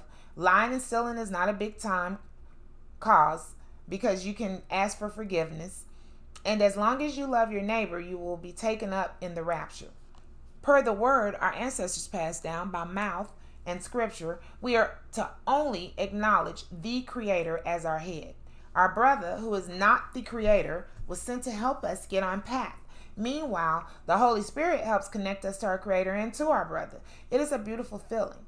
We were warned by word of mouth that anyone who did not know the true blueprint were not and are not a part of the Creator's covenant/promise to his creations. The Muslims believe, per the Quran, that there is one Creator. They acknowledge that our brother is our brother. The original Jews from the tribe of Judah also believe there is one Creator. They don't acknowledge our brother as our father. We have been divided for centuries so that we won't put our history together. We are a threat to pagan lepers for that reason alone, when there is no threat by the true children of the Creator. If people are bombing folks and trying to take it to the street, then they are either allowing evil to lead them or they are not of the Creator's bloodline, because he never gave hard-headed, stiff-necked people word to kill and commit other violent acts. Word does not change depending on the situation. Word remains solid no matter what. We should never sin or commit abominations, period. And when we are told otherwise, it defeats the positive purpose of doing the right thing, following the commandments, Xing Satan and evil out altogether. According to them, there is no way possible not to sin. It is inevitable, and I call bull hockey. Wake up every day and make the choice not to sin. I've talked about that as well. I have been on a no-sinning campaign for about 4 years. I backslid in the first year, but as soon as I realized that I make the decision to lay down and have sex out of wedlock, and I make the decision whether I'm going to smoke or drink, and I make the decision to disrespect my elders and corrupt my children, it was a piece of cake to choose actions that would bring positive outcomes. And I have been on my path and keeping my head above water since. It's helped me see clearly. I see the reasons my sisters and brothers go on and on about loving God and in the next breath are cussing out their mama. I see the reasons niggas can gangbang and then have the audacity to talk about resting in peace. I understand why sisters are hoeing for $40 during the OnlyFans page, yet showing up to church on Sunday. We are being taught that there are no consequences for sinning and committing abominations because Jesus Christ allegedly sacrificed himself on a crucifix for us. And we are being taught this blatant misinformation by pagan lepers, also known as our alleged masses, who took over our congregations and printed watered down, transcribed word in the ADs once we sold our souls in the BCs. I found this info to be false after I read the Bible for myself at least 8 times. And let me say, I still need to reread it every so often. I still haven't gotten halfway through the Quran, and I only know the Torah to be the first 5 books of the Bible. I dare not touch that Talmud. What I learned over these 30 plus years is that the Creator's bloodline most certainly has a hedge of protection around us, which is the only reason we are not violently enslaved again. Many turned from paganism, Satanism, atheism, agnosticism, and went back to the Word and the path, and we found our way across that desert Abraham talk about in Scripture. Pagans in the U.S. are the same pagans in Africa and what is now called the Middle East. Whenever we begin bound down to their ways, i.e. blaspheming, disrespecting, hoeing, killing, lying, etc., we push our hedge of protection away, and pagans pounce. They know the M.O. We don't, because many of our ancestors who tried the same nonsense that we're delving into aren't here to tell the testimony. But the Creator is great. He has left the warnings and the way to a positive life/path all over the earth. All we have to do is stop sinning and committing abominations and truly listen. Put the words into action and we will suffer no more. As I've said before, not enough of us are paying attention to the fact that we are negative in doing all the actions that He warned us not to do. It's us. And have the nerve to blame the Creator instead of ourselves. It's the same exact setup our ancestors fell for in the past, and we are falling for it today. And if we don't get ourselves straightened out on this crooked road with rocks, our children will fall into it in the future. Their hierarchy setup don't change. It has not changed in 7,000 plus years, since sin began.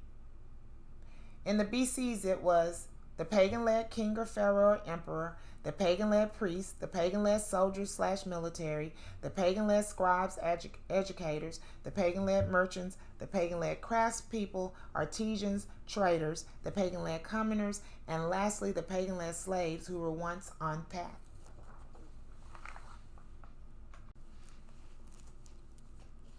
In the 80s, it was and is the pagan-led president, pagan-led religious leaders, the pagan-led military, the pagan wealthy and rich, including sellouts, and lastly, the poor, who are also pagan-led, but once were on their path. I'm only speaking of those who the shoe fits. Mexico simplified the hierarchies chart better than I've ever seen. They got right to the meat and potatoes. But first, I'm going to show you the charts that I talked about. This is around 5,000 years ago, birth of state where religion gets military power, and it shows the king priests, the priest nobles, the soldiers, the scribes, the merchants, the craftspeople, the commoners, and the slaves. And it doesn't change. Same old information. Same old pyramids. Wealthy on top, commoners and slaves below. Then I have the hierarchy of the pharaoh, government officials, soldiers, scribes, merchants, artisans, farmers, and slaves in the Byzantine era, 300 AD. Same old.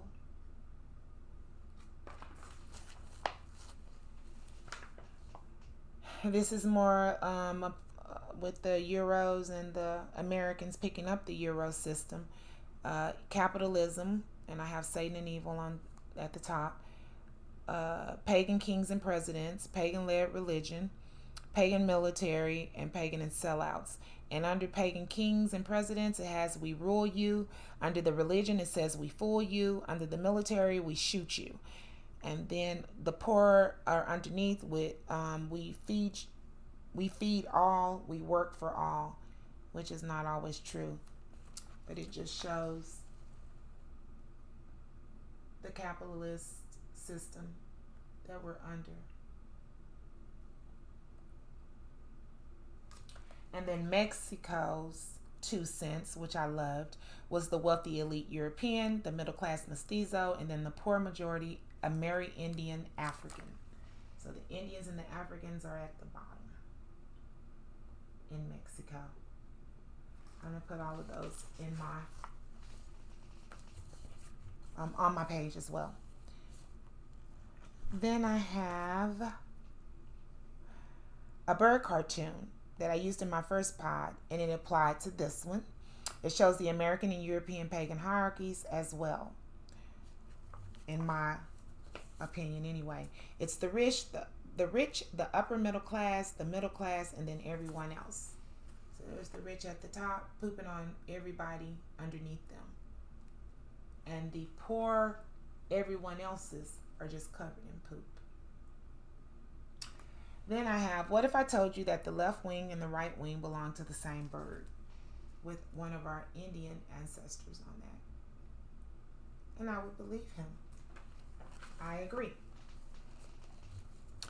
This is also from my last pod, the pyramid living, that equals secret society, shiz, that's with a Z, also known as same old.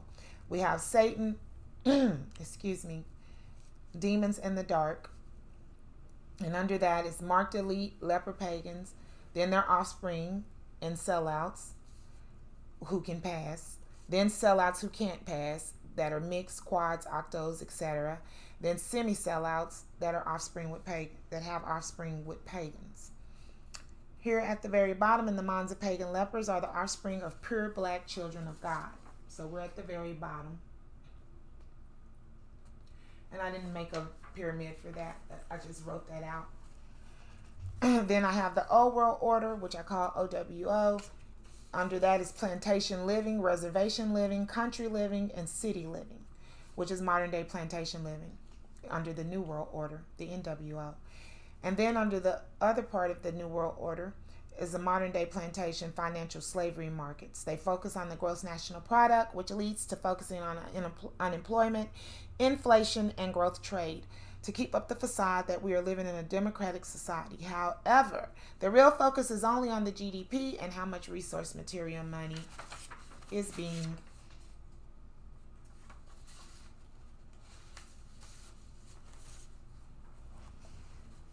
circulated.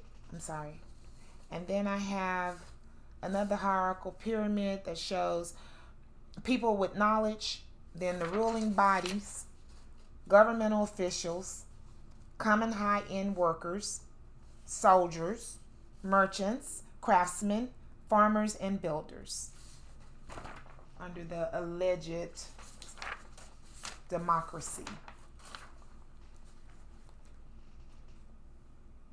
Please never forget the awesome pieces of info passed down by our ancestors. Whether it's their Euro party, as I spoke before, or they're socialists, or they're Democrats and Republicans, they're all fighting to keep their position to rule over us. The clock is ticking, and as I've said 1 million times, over these 30 plus years, our babies can end up enslaved as well. Today, 2022. In fact, I'm doing this more for the babies of our future than anybody. I know the game and the agenda now. I know when revolts would occur and black brown families would begin to rise and wise up, that the pagan masters would come up with other trickery as their ancestors had done in the past. They have studied and learned and truly know our MO, and they know many, many mind games. One main mind game is to convince us that we are no longer under their thumb and their spell. They want us to believe we run our communities, our schools, our churches.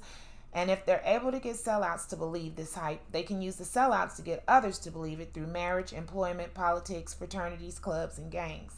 It worked in the East, and it's working in the West. Enter pagan-led fraternities and sororities, clubs and gangs included. Through government agencies, schools, entertainment, and religion, using all of our well-known famous leaders, pagans have infiltrated in any way possible. Again, I discussed this thoroughly in my books, but I will mention it here a bit so that you may see a quick timeline and time frame of how they are continuously able to keep us enslaved to them. And let me say this, it's more our fault than theirs. Nothing or no one should be able to get an adult to turn on the very foundation that has sustained them and their family for years. Freaking read and stop jumping on the bandwagon because you want to screw, party, and make pagan-made money. For those who are lost, I said it, and I ain't taking it back. We are in a crisis. I love us through and through. I'm going to use their faux religion, which is one of their main tools, with rigor in this pod vid to show the sinks that came from the motherland across the Atlantic and is now keeping us in psychological chains. I will continue to name names. the masters, the sellout overseers, and the so-called slaves who were actually sellouts, I will also include us, the free lost tribal sheep, who are in many ways still enslaved to the system as well. And under my listings, I have the breakdown of the three branches that I spoke of earlier and the setup. Listed are the first black churches in Africa, under the three Christian branches made up in Europe, then allegedly brought over to the Americas with our ancestors from the motherland. Once our ancestors allowed pagan rituals and practices to be merged with original word of mouth passed down to us from the Creator and renamed Christianity, we were enslaved to pagans and their satanic gods again. And it is still happening as I type and record our history from the BCs to the ADs. As I told you earlier, the first denomination is Eastern Orthodox branch, which didn't have many black people affiliated from the beginning of Christian worship in Africa or the Americas. This is a tricky Christian branch because even though it claims Greek Orthodox in Africa and Asia, it really houses many made-up Roman Catholic heads, such as the head bishop of the Patriarchate of Alexandria, also known as the Pope, and the Patriarch of Alexandria and all Africa. Those are real titles, even though I obviously screwed them up. Another clue that these Orthodox churches are just disguised Catholic affiliates is that the full title of the head bishop is His Most Divine Beatitude, the Pope and Patriarch of the great city of Alexandria, Libya, Pentapolis, Ethiopia, all the land of Egypt, and all of Africa. Again, that is their true title description, all up in Africa claiming our ancestral lineage and stuff. The nerve and the nads. It is no different than Satan dividing his so-called principalities and rulers all over the earth that the Creator has blessed us upon. Who are they to invade land, take it over, and divide it up, saying they rule it? That's actually a rhetorical question. It seems these branches were invented to recruit and convert the first converted black tribes and their mixed children in the early to middle ADs. They turned from original word and mixed in with Catholicism, faux Christian word plus occult rituals. Further breakdown shows that all Orthodox roots listed under 1 AD forward are the same affiliations listed under the Catholic churches in 1 AD forward, and all of those affiliations are rooted in Africa, more specifically in Alexandria, Egypt. Even the ones under the Oriental Orthodoxy, which you think would be in Asia.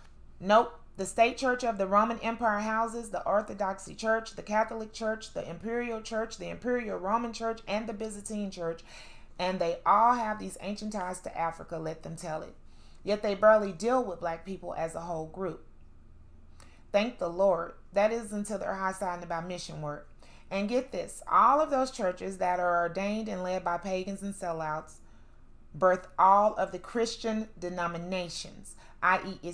Eastern Orthodox Catholics, Protestants, Baptists, Evangelists, all Christian branches are included, as they argued and broke the word and the church further down into watered-down scripture and denominations.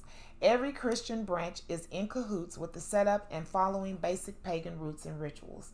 Oh, and please permit me to remind you guys that the time frame of 1 AD forward was the same time frame when our ancestors said our brother was sent to warn us of impending tricks and curses, plus how to get back on path. Please remember who came for him.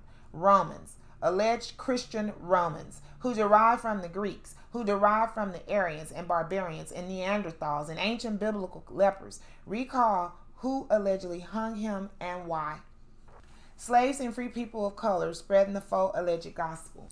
At this point in time, I cannot ignore the coincidence and irony that many of our brothers and sisters turned from pagan and satanic rituals and ruled back to original word, later named Islam and Judaism. This was after they played in the occult, mixed with original word, off and on in the BCs for thousands of years, in order to get blacks and browns to turn from original word, the closest being Islam and some parts of Judaism in the BC and ADs. Pagans indoctrinated, enslaved, free sellouts, and used them to recruit other lost sheep. Therefore, many of us were baptized as Christians, which is, I repeat, pagan occult rituals mixed in with the original word. All Christian churches, every denomination in Africa / Middle East, Asia / India, Australia, Europe, and the churches in the Americas, all three branches, Eastern Orthodox, Catholicism, Protestantism, are all under the same umbrella of faux Christianity made up of pagan rituals plus original word of mouth. I will list more info about the second Christian branch, Catholicism, but in respect to the first Christian branch, Eastern Orthodox, their history and our history shows that once the setup of faux Christian churches was complete in Africa, the same MO was sent over to America with sellout overseers, slaves, and free people of color spreading that faux alleged gospel. The first black person in America I find affiliated with the Eastern Orthodox Church is Raphael Morgan, who is the first and most important black Eastern Orthodox priest in the United States, per their history. Therefore, I will list his accomplishments for them. He was designated as missionary to America and West Indies. Please read between the lines. This means he was responsible to recruit. They go out of their way to meddle that he claimed to have founded the Order of Golgotha, but the Orthodox Church is not organized into orders. Their words. He was a minister in the AME Church, the first independent black denomination led by pagans. He traveled to England and joined the Church of England, side-eye, and later joined the Episcopal Church once back in the U.S. I get the feeling he was a spy, as many sellouts / overseers are. The sync / commonalities are there. They talk of how no one really knew too much about his life, but he traveled all over the world in the 1900 ADs to Palestine, Syria, Joppi, Greece, Cyprus, Mytilene, Chios, Sicily, Crete, Egypt, Russia, Ottoman, Turkey, Austria, Germany, England, France, Scandinavia, Belgium, Holland, Italy, Switzerland, Bermuda, and the United States. All places Euro-pagans set their sights on to take over and eventually did with help from sellouts / overseers / spies. On to the second faux Christian branch, the Catholic branch. There were not many black slaves or otherwise listed under Catholicism either. Though it's apparent they helped spread the religion, Catholicism was used to target our next group of mixed natives, rudely called Indians, mulattoes, red and yellow. Then later Hispanic and Latin offspring came on the scene. Most lived in spots like Mexico, Canada, parts of North and South America, Europe, Asia / India, Australia, and Africa / Middle East. At any rate, the oldest black Catholic church is alleged to have been led by Pope Victor I in 189 AD. Meanwhile, these were white and mixed pagan Romans. But pagans want us to think pure-blood Africans have always accepted paganism as a whole, so they are digging way back in their archives to prove it nowadays. I believe there have and always will be African / American sellouts, but the vast majority of the Creator's original children either never leave the path, or turn back to it after dealing with satanic pagan nonsense. Hence the timeline in Africa whenever they mention Islam and Muslims. They want us to think they mix children of today.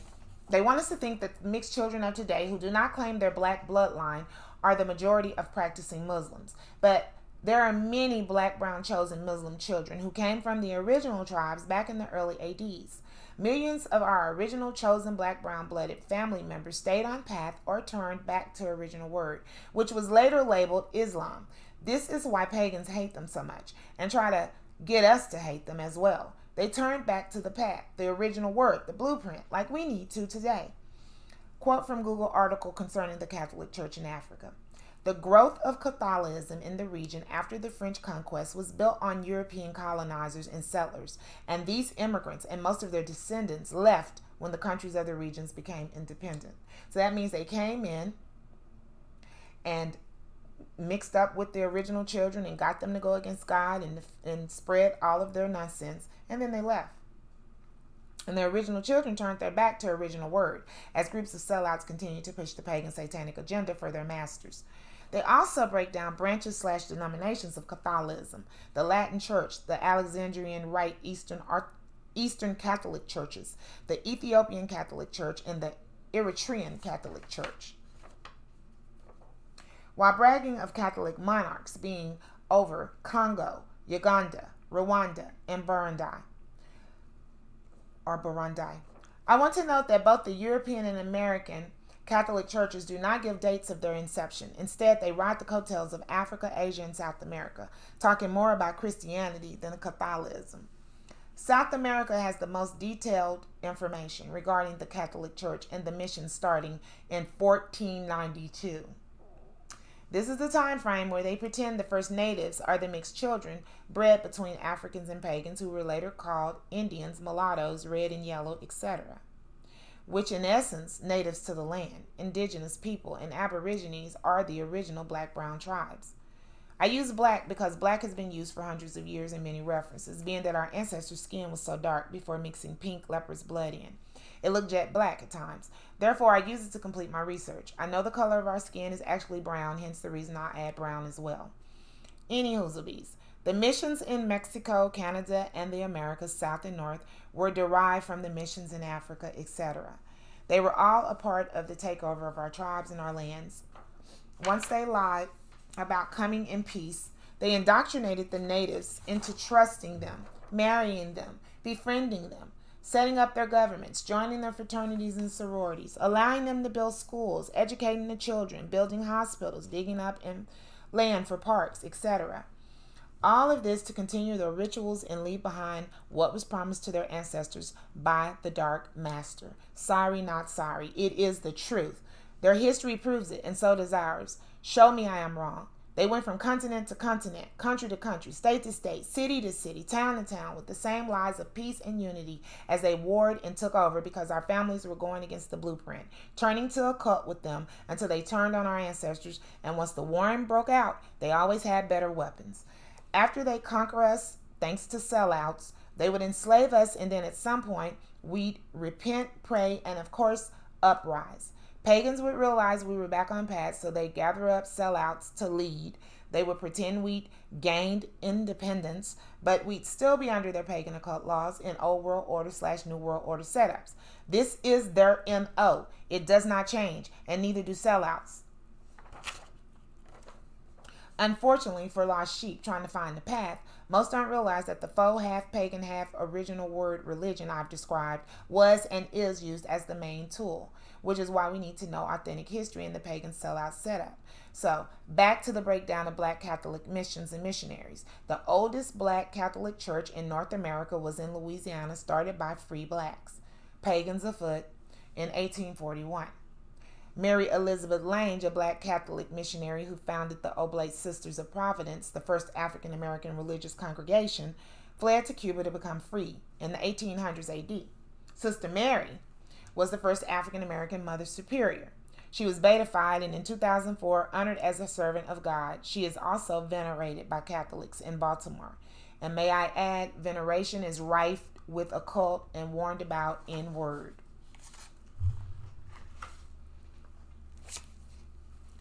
It's described as showing love and respect for a loved one. End of story. However, these saints and ancestors that folks who are playing in the occult or venerating / worshiping are used to answer so-called prayers. Folks bring them food, drinks, charms, etc. as they conjure and connect with their spirits, spill secrets, beg, as well as other occult nonsense. The problem is our ancestors did this before and left all types of darkness and ghosts behind after the Creator warned us it would happen. Per scripture, we were told not to conjure familiar spirits, a familiar spirit being a demon, devil, dead person's spirit, etc. Witches and warlocks use cats and other animals to invoke and conjure, making contact. So again, folks can spill secrets, beg, and other occult nonsense. The scriptures that tell us about it warn us of conjuring familiar spirits as well as other occult, and there's plenty more where these come from, are Leviticus 19:31 and 26, Isaiah 8:19, Deuteronomy 4:8 through 9, and Deuteronomy 18:10 through 12. We also have Psalms 145, 3, 148, 1 through 2, 150, 6, Exodus 20 and 22:20, 2 Samuel 22:4. They all tell us to only praise the Creator. Again, there's plenty more where those come from.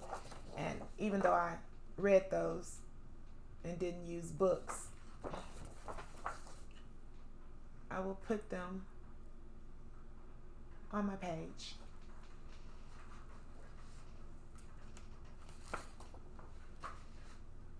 This 17-page information packet here is off Google, and it talks about veneration of the dead. And that includes tattoos that we're putting all over our body for the dead. More information about veneration. Okay. Veneration is allegedly showing love and respect for a loved one. However, these saints and ancestors that folks who are playing with are in the occult.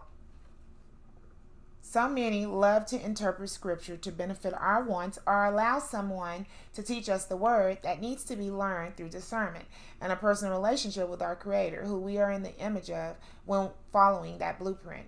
Everything we need to be successful is already inside of us. Lastly is the Protestant branch. This third faux Christian branch houses the greatest majority of enslaved and free blacks in America, with 30,000 plus oldest Black Baptist church in Kentucky and third oldest in the U.S. Lastly is the Protestant branch. This third faux Christian branch houses the greatest majority of enslaved and free blacks in America, with 30,000 plus Christian denominational branches attached. That does not include the other two main branches that I spoke of earlier. As I've shared before, some of the most popular Protestant ones are Methodist, Pentecostal, Episcopalian, Baptist, Jehovah's Witness, non-denominational, etc., etc. This is what we must keep in mind. All of these Christian branches are related, and all of them mixed with pagan occult roots and our original African roots before we started practicing occult in Africa. The good old pure blessed word, which is why I beg, please learn our authentic history from the beginning, also called the BCs. Go back before 5000 BC if you want to know how we were living without sin and abominations. It was when we had nothing at all to do with occult practices, including ancestor worship, animism, or any other type of object worshiping. It wasn't until after the first testimony of sin in the garden that we began to mix occult with the Creator's word, following behind pagan masters that enslaved us. As far as the first Black Protestant churches in America are concerned, it seems most of the American history is covered from 1500 AD to 1900 AD and forward.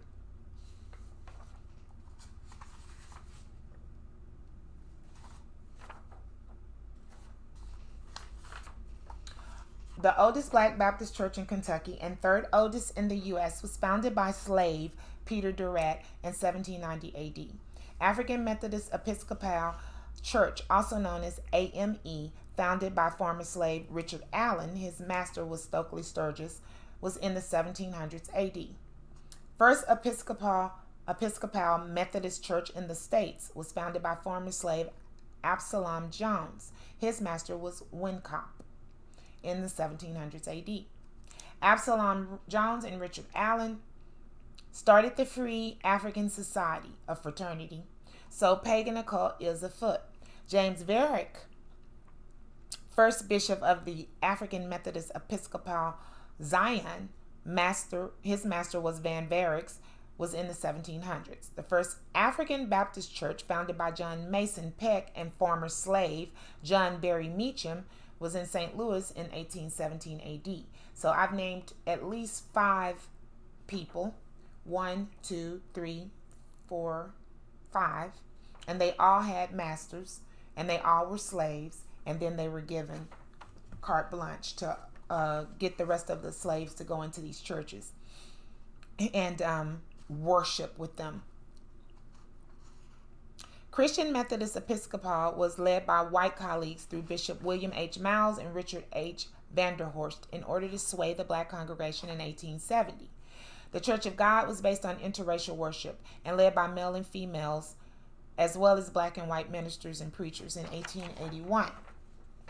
Elias Camp Morris, the president of the National Baptist Convention and preacher at Centennial Baptist Church, born into slavery, does not say who his master was. He created his church in 1800s AD. Charles Harrison Mason was an American Holiness Pentecostal pastor and minister His parents were slaves. He was a sharecropper in the 1800s to 1900s AD. Charles Price Jones was the founder of the Church of God in Christ, COGIC, Holiness, USA. Headquarters are in Tennessee, and it's where MLK Jr. gave his last sermon before he was assassinated. Jones later changed the name to Church of Christ. Jones started his own church because he was expelled from the Baptist church he was attending. He may have been a free man, partnered with Harrison Mason, and held faith-healing revivals, side-eye. Also taught Holiness Pentecostal. The first Pentecostal church, founded by William J. Seymour, was emancipated. He was emancipated by his parents' slave master and raised Catholic. That church was in the 1800s to 1900s, and it was led by a white master teacher, Charles Fox Parham. I listed these few Christian churches because they are the beginning, the root, if you will, of white African and African American Christian God/Christ, not Yeshua, Yasha, worship. And every last invented and or stolen religion had a pagan that was enslaving our family with their hand and foot firmly in its beginnings. Every last one was built on a foundation of pagan teachings mixed in with our Creator's word. And every last one did not let us know that. Not John Smith, who was the inventor of the Baptist religion in 1608, or Charles Parham, the inventor of the Pentecostal religion in 1901, nor Joseph Smith, the inventor of the Mormon religion in 1830, or Charles T. Russell, the inventor of the Jehovah's Witnesses religion in 1872, and certainly not William Miller, the inventor of the Seventh-day Adventist religion in 1873. These acquired facts apply to the info I shared regarding the three primary Christian branches that were invented by pagans in Europe, Africa, Middle East, Asia, India, and Australia during the early ADs. They were stolen from the original children who practiced original word of mouth in the BCs. That's yet another breakdown of how evil satanic pagan occult was fed to us through spies, pagan-led secret societies, frats, sorrows, clubs, gangs, teaching sin and abominations like war, tricky politics, the LGBTQ agenda, and us openly accepting it as many do today through the church. Eventually, we will have to endure the curses that go hand in hand with corrupting the youth, disrespecting our ancestors, pushing sins and abominations, and it's usually a curse of hardcore slavery or death. It has followed us from the time we turned on our Creator and His blueprint, say around 6,000 BC, 6,000 or 5,000 BC, to the present day. All we have to do is learn the testimonies of our blessed and cursed history. Stop sinning, committing abominations. Stop falling behind satanic, pagan, occult. Repent and get back on path with the blueprint leading. I wouldn't cheat you.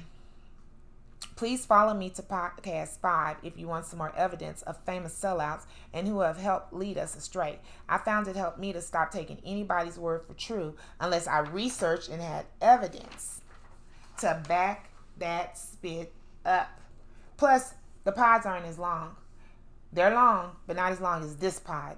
LOL. Hello. Think of how tired I was researching and putting this massive project together over the years for free and 3 people giving a flying funyun. And before I close out, I have... Let me do that one last. This is the information I'm going to include at the end of this chapter. It's just going to be a quick breakdown of those three denominational churches. So Eastern Orthodox, Catholicism, and Protestantism. And it tells the different black slaves that set those churches up. And it gives a breakdown of all the other overseers and slaves that were involved. So I'm going to make sure to include that breakdown. And then I have... This is last. So let's do this. Then I have a little bit of information about slavery, which this is going to always be throughout all my books, but this is just a quick breakdown of what happened, how we sold our souls and stuff. So that's going to be in the book, different little parts that show, for instance, this is a Perpetual Slavery by S. Mamadov. It symbolizes ongoing generational chattel slavery from the BCs to the ADs. And it shows all of our people in that pyramid form because we were playing in the occult, and that's how we were caught up. So he knows that. We probably didn't. Then I put the question posed was, should the pyramids be torn down, being that they represent chattel slavery in the BCs and ADs? I will add they also are stone monuments, similar to Stonehenge, being used in pagan occult to conjure and summons demons and the dead. Those are the ones in America. We have all of those type of pyramids where we played in the occult.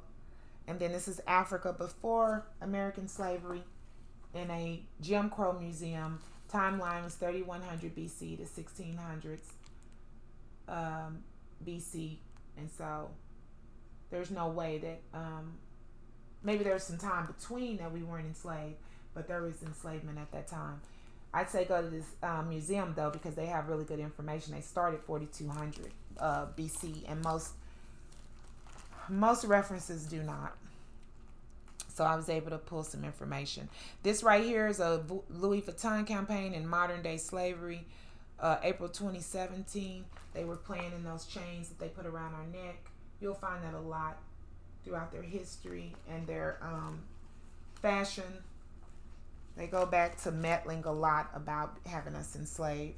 This is information from Wikipedia, Google. You can Google any of this information.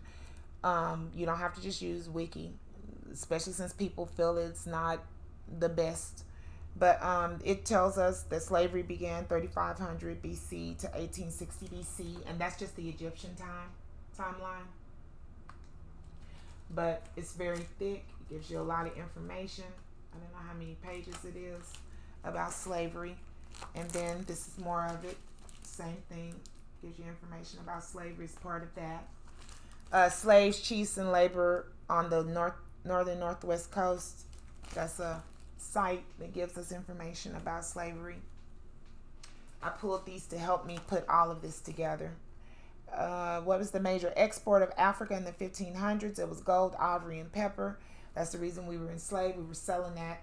That's our own blessings, and we were selling them and selling our people to pull it, to get this, to mine for gold, to mine for ivory, or whatever, whatever you do for pepper. We were using slaves. We were allowing them to be used to get this commodity and sell out to these people. 3,160,000 results. And then it breaks down with the trade routes and other exports and stuff like that. This is a brief history of slavery. It kind of like brought it all together. Slaves are not. Babylonians were much like us, says the book. Slaves were not. Babylonians were much like us. But some Babylonians were slaves. Some Babylonians were playing in the dark. That's why they were slaves. And we're gonna figure that out sooner than later. We want to just like bask in our pity, and because pagans did treat black people horrible, enslaved. But we were showing out, and we never talk about that part. Brazil in slavery, and then this is a slave in America smoking on tobacco. And I noticed that almost anything we were enslaved for, we, like I said, indulged in it. We indulged in tobacco. We indulged in trying to get gold so that we could do whatever we were going to do with these pagans. We were just as greedy, and so they would turn on us and they would enslave us. It seems Euro-pagans grabbed their mixed children, i.e. stolen generations, Asians, Indians, mulattoes, Mexicans, that they made with Africans, and enslaved them in parts of Africa, Middle East, Asia, India, Australia, Mexico, South America, Canada, North America, etc. Just as they did with the mixed children that were already on those continents.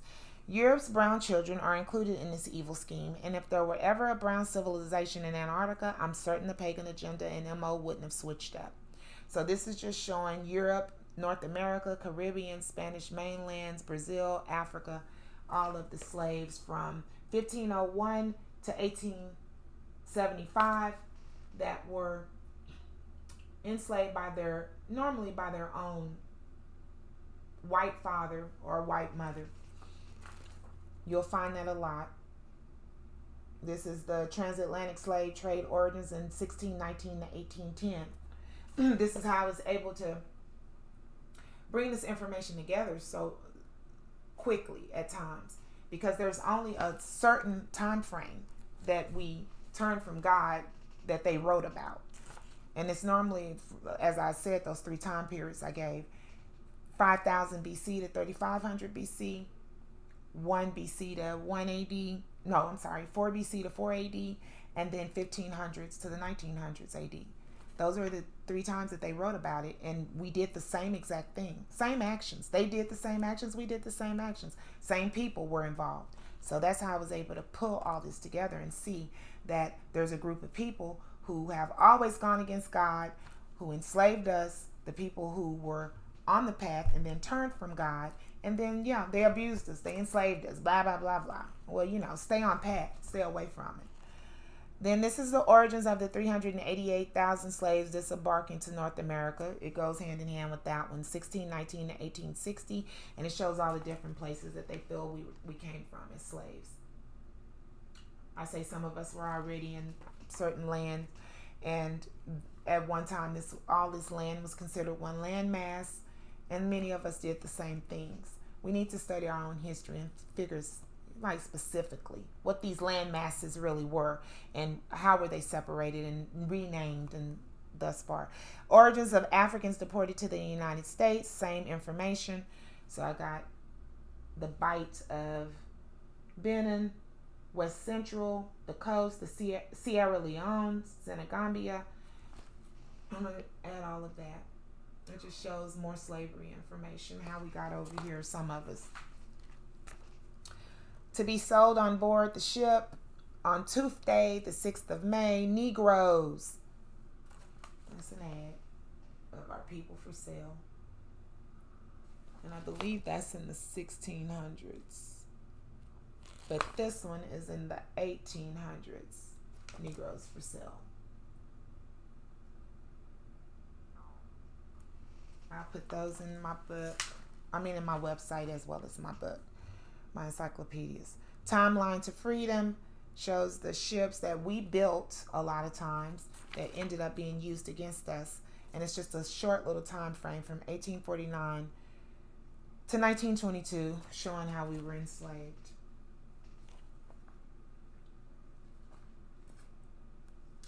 And it includes Harriet Tubman, Josiah Henson, who was a former slave, Uncle Tom's Cabin, just different things like that. Emancipation Proclamation with Abraham Lincoln declaring all the slaves to be free, and then 13th Amendment, blah, blah, blah. Then I have many African women that are being enslaved today. This is 2013, but they're being enslaved 2022 because we're doing the exact same MO. It doesn't change. They know it. They know the MO. They keep using it against us. And we keep on being enslaved, sexually trafficked, whatever you want to call it. In the end, you're being enslaved to someone. Map showing the distribution of the enslaved population of the southern states of the United States in 1860. So that's all the states that were enslaved. Pagans turning on us. That's all that was. You believe in them, you believe in your sellout relatives that keep pulling you away from the Creator, you're going to get what you get.